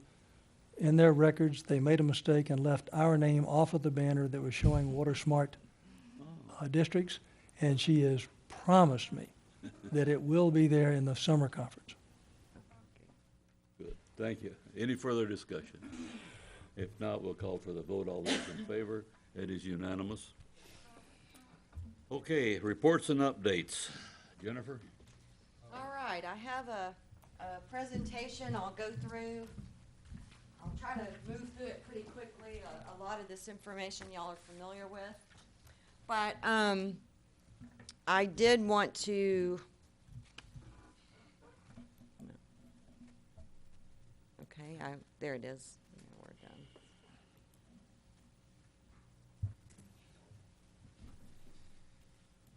Just kind of bring y'all up to date on what stage 2 is going to be. As I said earlier, we did get notice from TRWD that it now looks like it could be pushed till March 1st-ish, but we know that stage 2 is coming. And what the update indicated is that with the recent rains, the lake levels are kind of holding steady at 61.5%. So when it gets to 60%, that's when the official trigger will be done. We, of course, have a drought plan. It's a requirement of Chapter 288 of the Water Code. The plans that we have in place, both ours, the MUDs and the PIDs, is an emergency response to a water shortage. And I really emphasize that it is an emergency response to a water shortage, meaning there really is a water shortage and we have to do something to react to that. both plans have system-specific triggers as well as regional triggers. The difference, the system-specific, is we could initiate stage 3 on our own without Fort Worth's input if there were some specific problem within our system. And our plan spells out what those problems could be and then what stage we would be in. Then there are regional triggers, and those are when our water provider, Fort Worth, says we have a regional problem and we have to move into a different stage. What is causing the impending stage 2 right now is a regional issue, which is the reservoir capacity. Our plans are made up of certain required areas. There has to be triggers. There have to be spelled out responses and any types of exceptions you're going to have to those responses, how you're going to notify people, what the enforcement is going to be, when variances can be granted, and how you move out of a stage or stage reduction. Right now, the trigger, as I said, is because of the reservoir capacity. TRWD says that the lakes are about to be at 60% capacity. TRWD, all of their customers who are being affected by this. They provide water to more than 1.7 million people in the North Central Texas area. They serve more than 30 wholesale customers, including the cities of Fort Worth, Arlington, Mansfield, and the Trinity River Authority.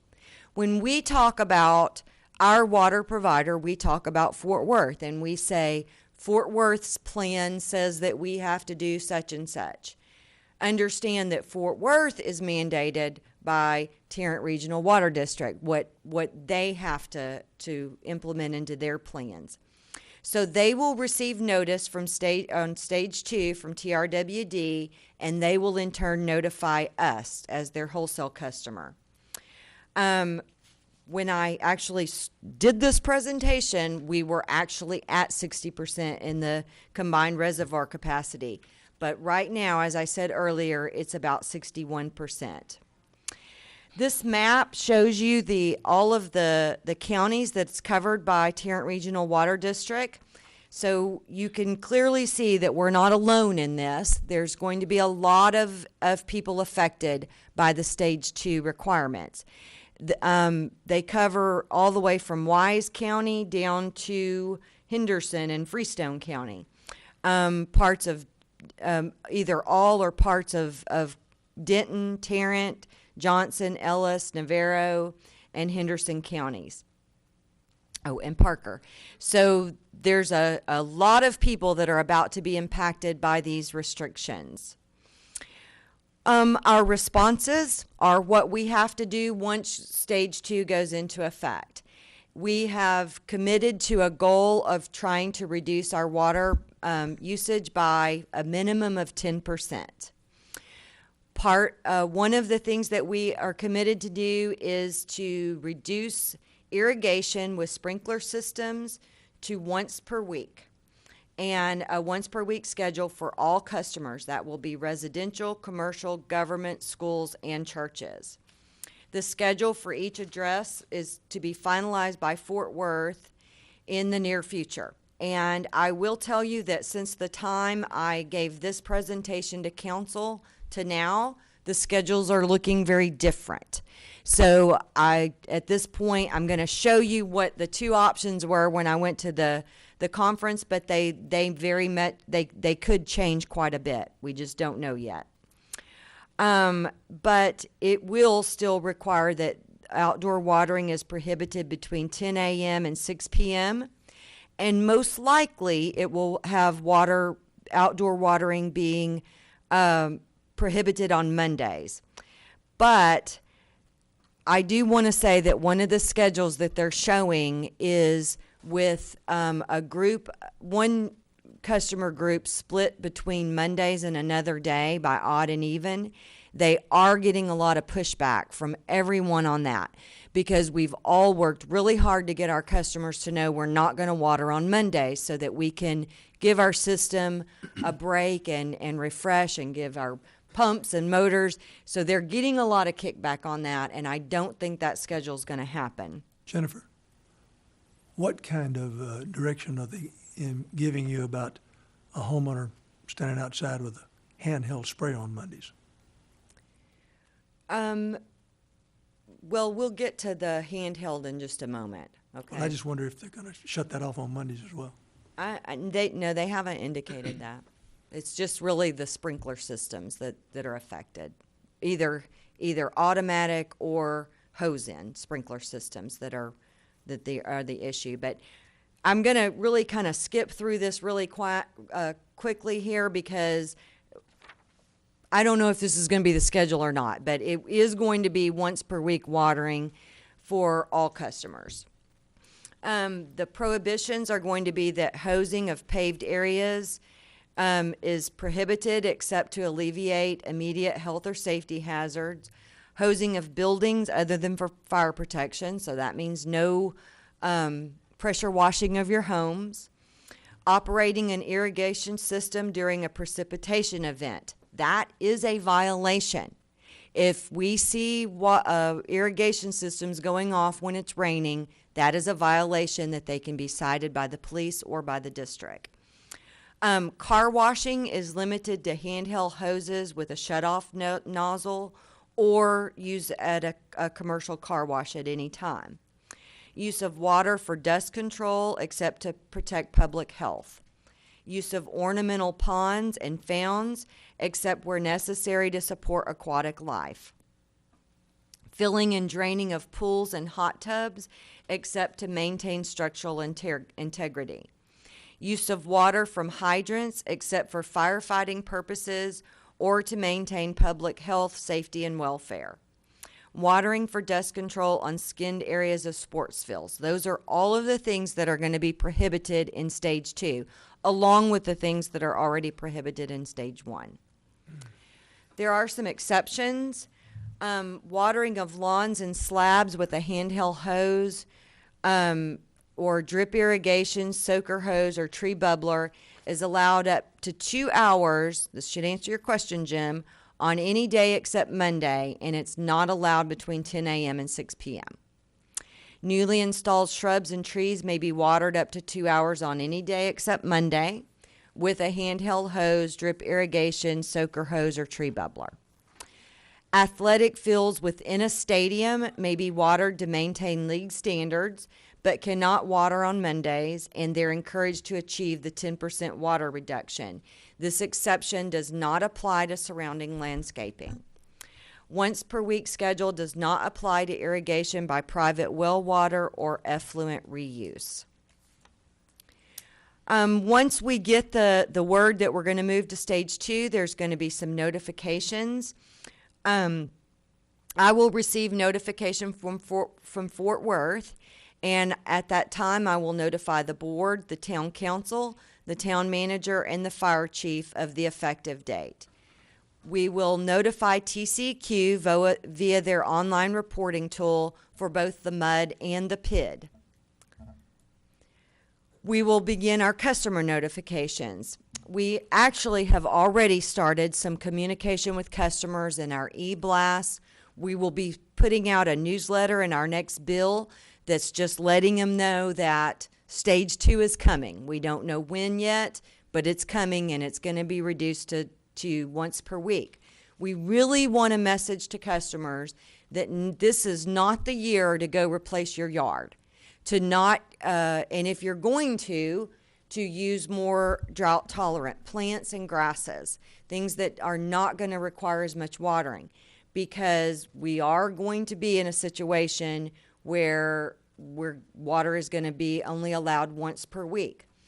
As we try to, as we educate and encourage our customers that you can only water once per week, we also need to set the example of that. So it's very important that we communicate this and we let them know what's going to be coming and what they should and shouldn't be doing. We will use the newspapers, public service announcements, the website, marquees, our listserv, the CTY, and direct mails to get the message out to customers. Enforcement, the first violation can receive a written warning if it's observed. We're talking about violations observed by district personnel. First violation receives a written warning. The second or subsequent can receive a $50 administrative penalty. 3 or more violations can result in service disconnection, and there would be a $200 reconnect charge as well as the $50 administrative penalty. Violations that are observed by the police department are handled through citations that they have to appear in court. They are issuing written warnings for the first violation, and any additional violation, they will be writing citations. We are planning to meet with PD and go over our procedure. We got a really good procedure in place last year to keep a list so that everyone knew who had received a written notice, a second notice, where we were at on these lists, and keep that communication going. So we're planning to meet with PD as soon as we have more information about when this is going to start. We can get some shiny badges and stuff. Jennifer, We there's really want our own badges, but they won't give them to us, so. 2 years ago, when I was an active participant in the communities here in DFW dealing with the water situation, the City of Allen implemented this, and they ran into some things that just be aware of as you're looking. When you have your own employees trying to enforce this, there's some laws that you can run up against that can get you sideways if you're not careful. Now, how they got around it is they actually had the police department deputize ex-members of their staff, actually were deputized, and that they used cell phones and took a picture with a timestamp And of we every do that. violation. We do So take they photos had of they had physical violations. proof. Okay, so variances, the plans state that the district manager can grant variances if the restrictions that we have in our plan would cause an emergency condition that adversely affects health, sanitation, or fire service. The variance must be requested in writing, and if approved, a variance permit is issued, and it must be displayed in public view at the residence or business. Variances are allowed for new lawns at new construction for a 30-day period only. And that's all they're allowed. Stage reduction. One of the reasons that everyone's a little nervous about moving into this stage is we expect that it's going to take a long, long time to get out of it, because the rule is that the combined reservoir capacity has to reach 75%, or it has to reach 70% for 30 consecutive days. That's going to take a while to get back to that level from where we're at right now. So we do expect this to last for quite some time. If any of you all are interested in some additional information, I've listed some websites where you can really get a lot of good information on lake levels, where we are, and on our website we also have a lot of good conservation tips and things. If customers ask you about where they can get additional information, please send them to our conservation page.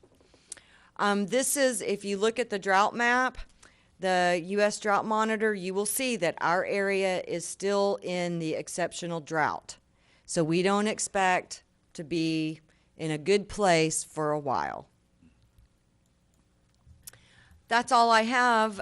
Do you all have any questions about the stage 2? I have a quick question. Well, not so quick, but the town provided us, a request for variance.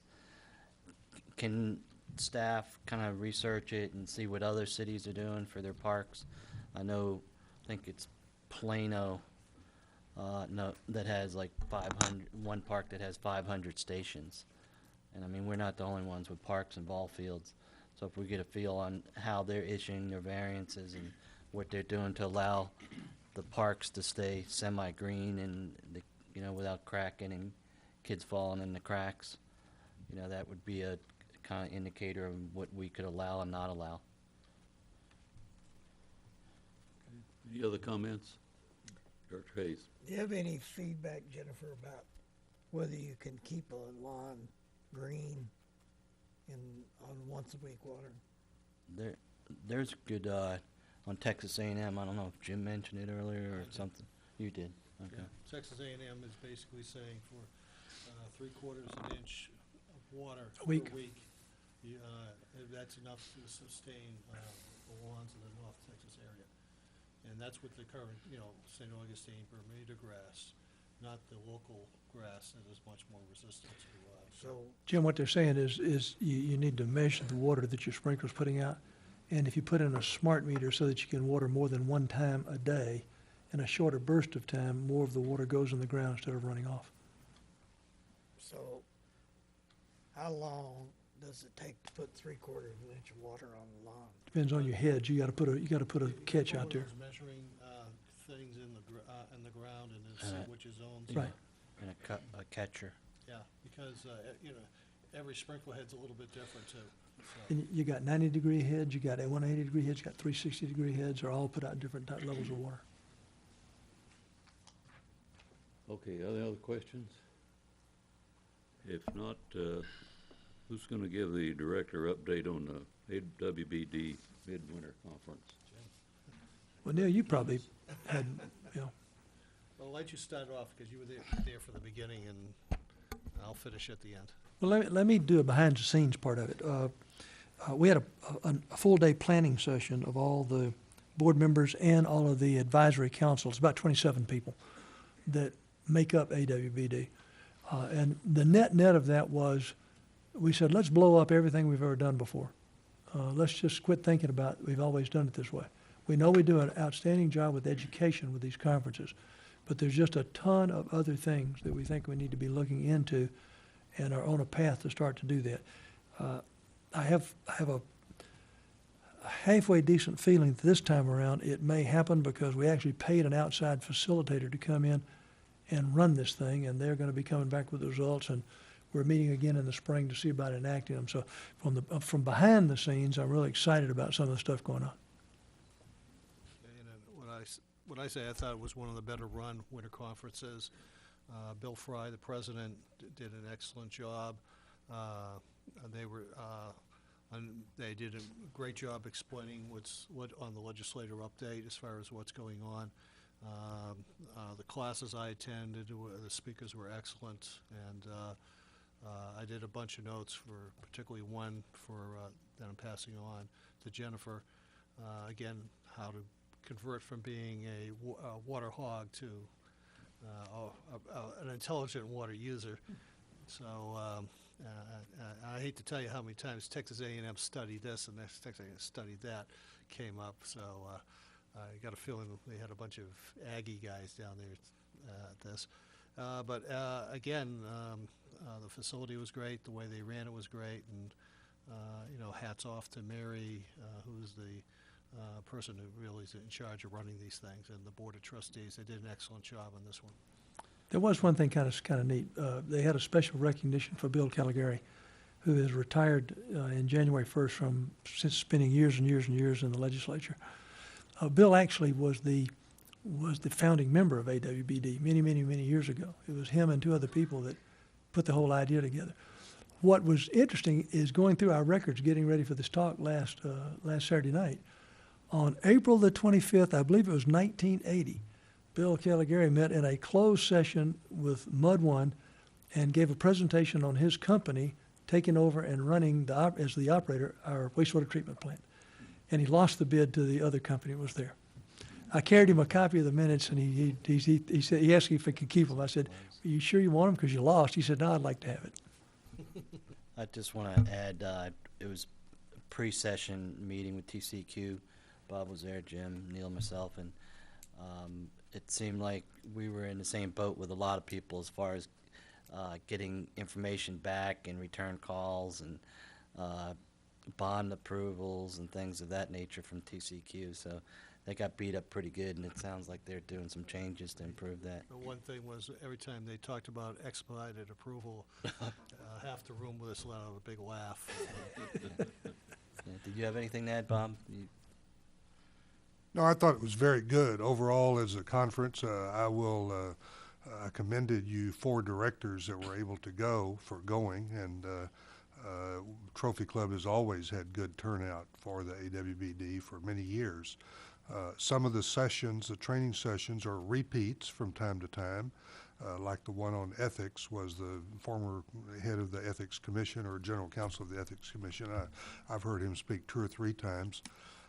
But it's always good to be reminded of those things. And I always come away thinking, you know, we're doing pretty good up here at Trophy Club. We really are. And the questions that some other people have are very similar to the questions that we have. But the TCEQ is suffering from staff cuts. They don't, all the seats are filled, but they're not very deep in their training, you know, and they don't have any bench strength if somebody's out on vacation or anything. So they're still working through that. The general feeling was that with the downturn of the oil industry a little bit, that may hurt some of the budgets, the state budgets and so forth, but it looks like real estate development is still going pretty good across the state right now. The state agency is still pretty busy trying to keep up with all the development activity that is there. But maybe the construction workers that are laid off out in the oil field will come back into the town and work for the construction companies, and costs may go down a little bit, I picked up, on some of the construction jobs. So if you've got some big construction jobs that are getting ready to let soon, here in a few months, once the effect of the downturn in the oil industry takes effect, some of the cost of construction may drop a little bit. So I pass that along, since you are looking at some construction jobs coming up. Did you get the feel that they kind of mentioned real quick that with the new legislation, you know, legislators down, they conveyed that there's a lot of mud-friendly legislators in place now? Is that? Yes, several of the leadership, of course, we've got a whole new leadership team in Austin for the first time in a while. One thing I did not know, the new Lieutenant Governor, Dan Patrick, who takes some hits on his policies and many things, but he's a mud-friendly guy.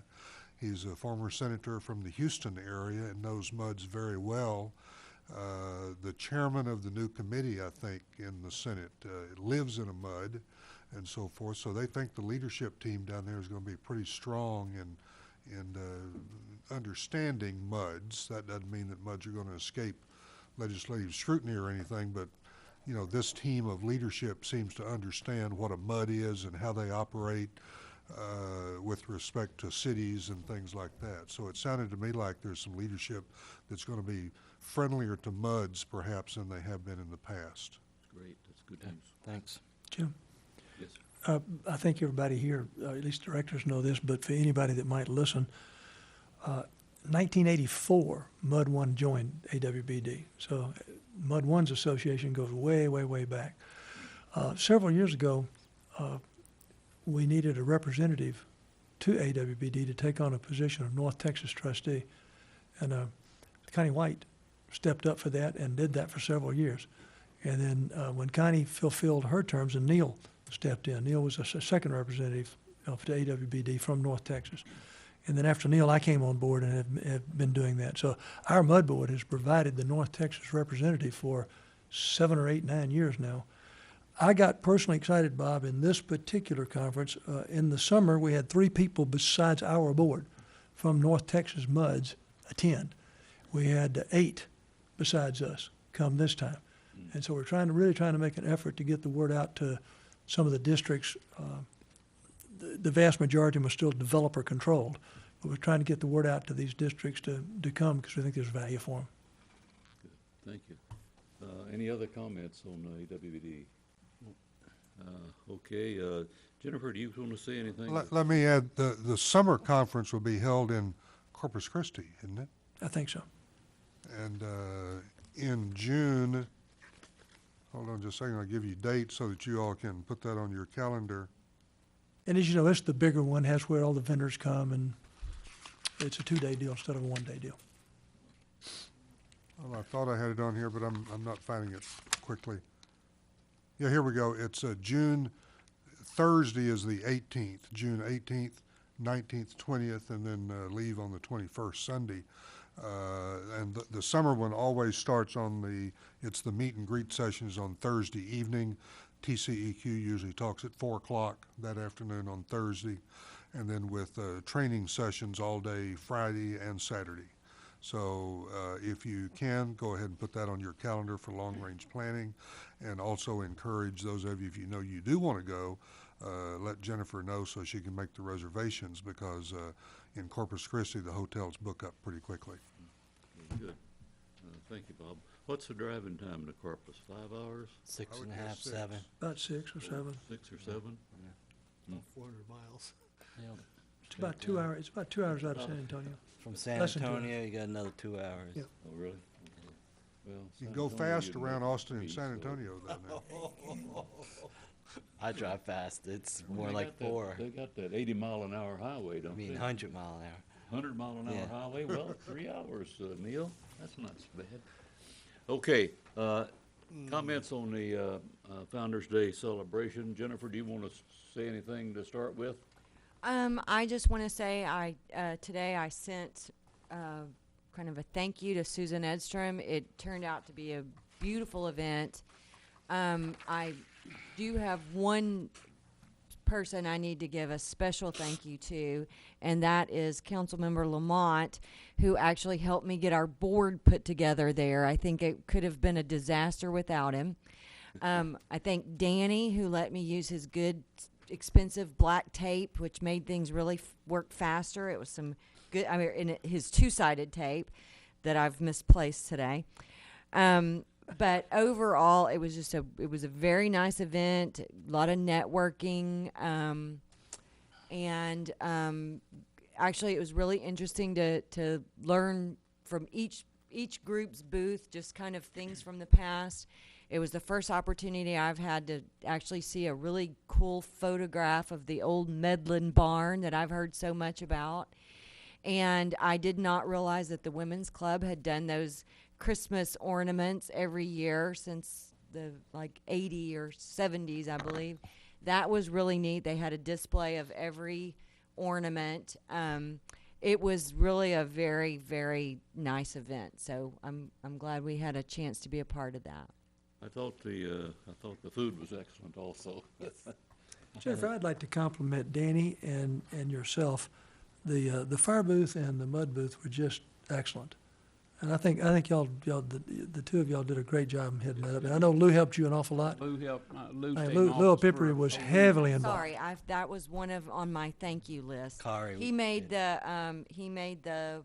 the stands for Danny and I, and Danny and Lou actually kind of gave me the idea of how to do all this and put it together. So they were very helpful, and Kari was very helpful as well. And I also want to say thanks to Jim Thomas, who did a great job on reviewing the minutes since 1970 or something. And from that, we were able to, he kind of summarized events that happened, and then we were able to go pull from that and make a timeline that went across. And so it was a lot of work and a lot of effort. Kevin helped a lot, as well as kind of reviewing things that, and going through the historical document that Jim Thomas put together. So it was a lot of work and a lot of people, but I think I really want to say thank you to Greg and Danny and Kari and Jim and Kevin. It just turned out to be a great event, and I'm glad we did get a chance to The be in Founders it. Day committee did an excellent job. Yes, and- they did. And the turnout was, it was sold out, so that speaks for itself. And the kids there with the artwork and the orchestras from, I think, Byron Nelson and Medlin. Was Beck there too? Did they have an I think it was a fall from Byron Nelson, Byron? I believe. I mean, the whole thing was well put together by Susan leading it, and so, I mean, they did a really good job. Look forward to the other celebration events they have coming forward during this year. Was interesting. Not only was it sold out, there was almost no standing room. Not only in the main room, but on the room on either side of it, there was almost no standing room. And a lot of people healthier than I am stood up there for a couple of 3 hours. But I thought it was remarkable to have that kind of a turnout. I was really very much surprised. I wish we'd have had 3 times as much room. I had at least 5 or 6 people ask me about getting tickets, and you know, after it was sold out. So, and it was really quite a surprise. So good. Any other comments? Jennifer, you and Danny, keep your booths, because not knowing what the rest of the event's gonna be, you might be able to use them again. Yeah, we got it all together. Yeah. I would like to say that we came this close to breaking a world record in breaking history in time, and that's getting Jim Thompson to speak for 5 minutes. But just, you know, a couple seconds over. Well, Some things Jim did just an aren't excellent gonna job happen. with his, Did you know that there were 4 or 5 people that were timing him? Because he said he was gonna be 5 minutes and 29 seconds or something, and I saw 3 or 4 people looking at their watch to see if he was gonna stick with that. So, Listen, the bottom line is after 4 days of reading 40 years of minutes from Mud 1, Mud 2, Mud 3 in the Master District, I was brain dead. I'm joking about it, but we wanna tell you, you did a fantastic job and a tremendous amount of work putting that together. I don't know of anybody else that would have spent the time on that, and I think you did a great job. And the Mud, of course, all of our people appreciate your being there and what you did, and taking the time to speak 5 minutes to us. We really appreciate it. Any other comments from anybody? Okay, if not, let's move on to the General Manager's monthly report for December 2014. Okay, I want to give a couple of little updates, and other than that, I'll just answer questions. I really, nothing much on here. Specifically on the IT migration, that will be occurring this weekend, the 23rd.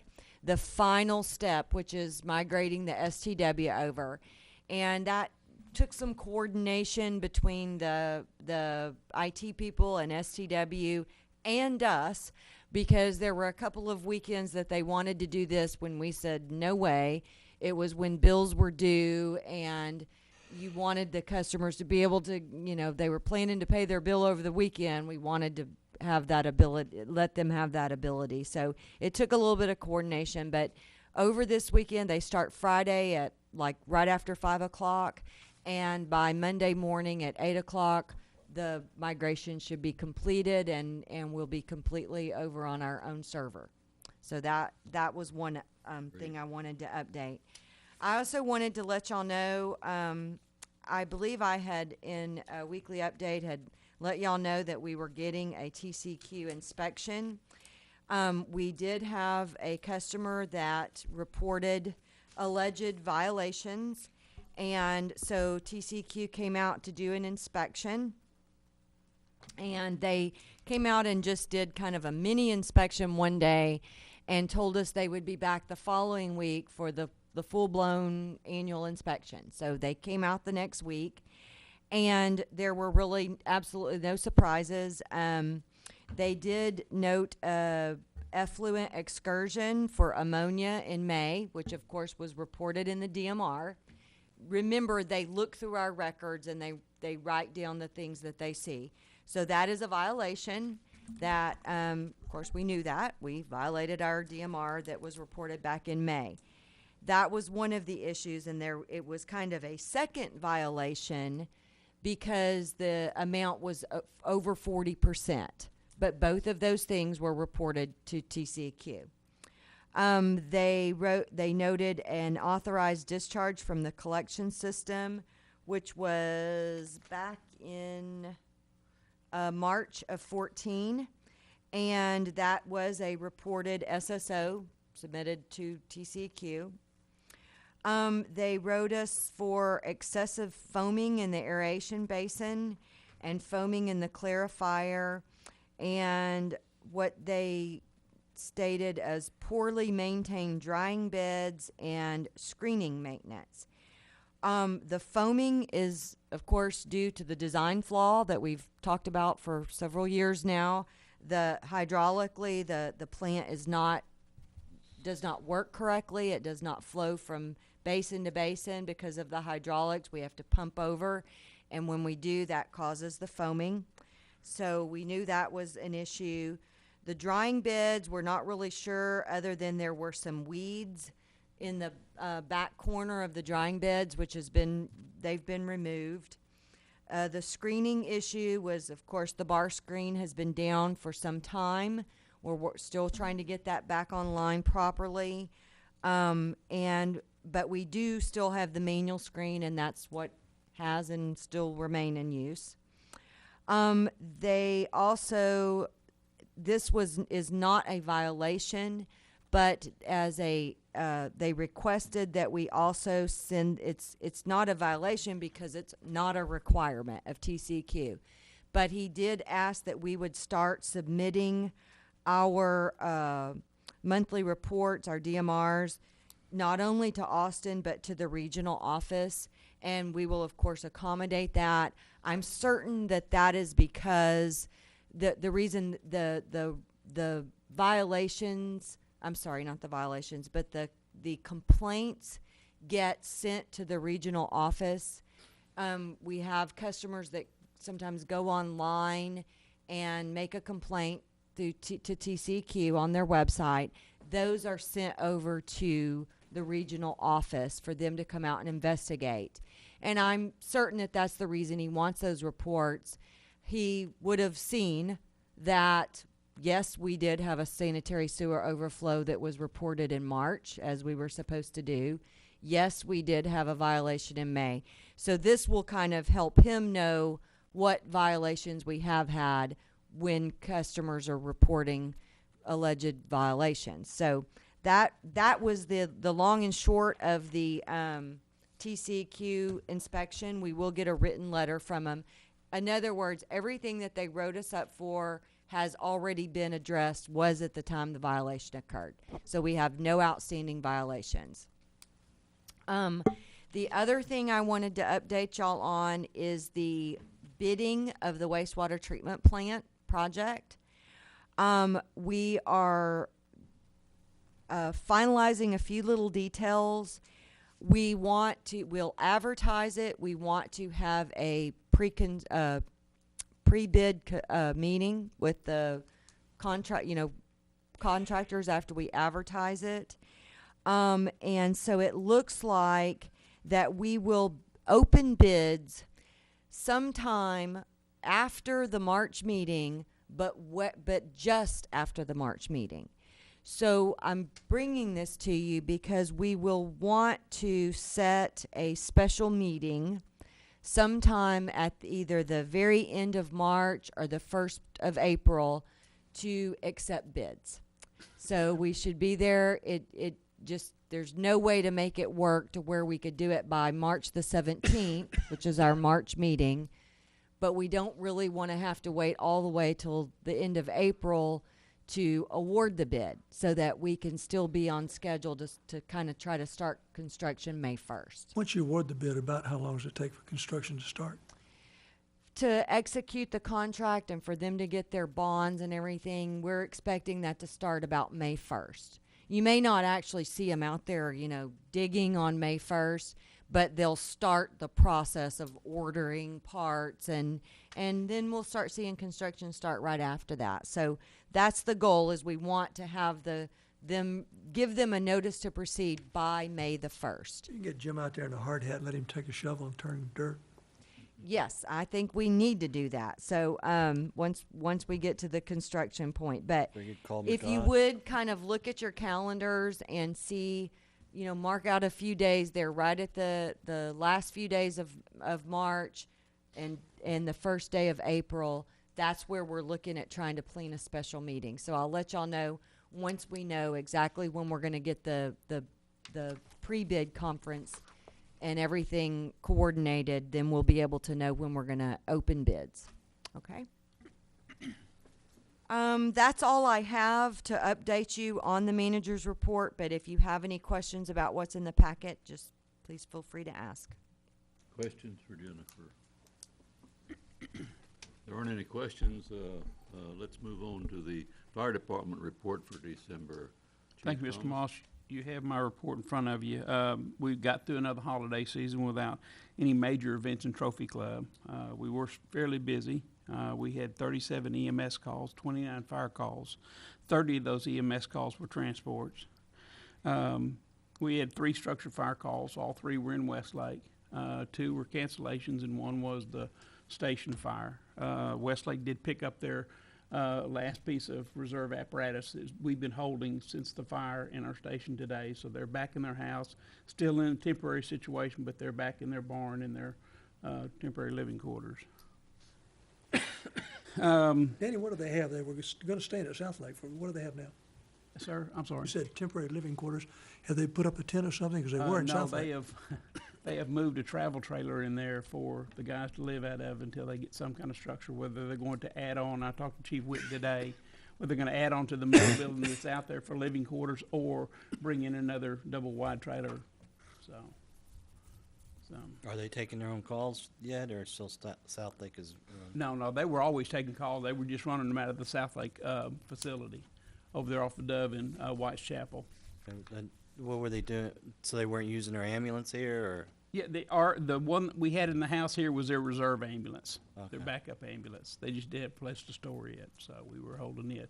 And it needs to be kept charged up in the air conditioning for the refrigerators and stuff, for the drugs and stuff need to be intact, so. Okay. Probationary firefighter Dwayne Boone finished his 12 months today. We did his final review. He passed his final review, so when you see Mr. Boone, welcome him aboard. He is, I think he's been a very good catch, very mature and very skilled and eager to be here. So, Citizen Fire Academy starts on the 12th of February. Hopefully we need at least 6 to hold the class. We have 4 right now, so get out there and beat the doors and tell your neighbors or whatever, Citizen Fire Academy. Danny, what kind of time commitment is that? That's about 3 hours a week for 10 weeks. Are the Thursday 3 night- hours all on one night, or? It's Thursday nights from 6 to 9 for 10 weeks. And we have a couple of Saturdays in there for skills and stuff, and we take them to the burn field, and we take them and cut a car up and stuff like that, so. And the great news is 3 of us leave Tuesday morning for a pre-construction meeting on our new fire truck. We go to Appleton, Wisconsin, myself, Donnie Hurd, and engineer Sean Garrett leave Tuesday morning, come back Thursday night. Good You luck drive with it back? that. Are you gonna drive it Cold. back, Dan? Appleton, Wisconsin, you can bet, so. Are you gonna drive it back?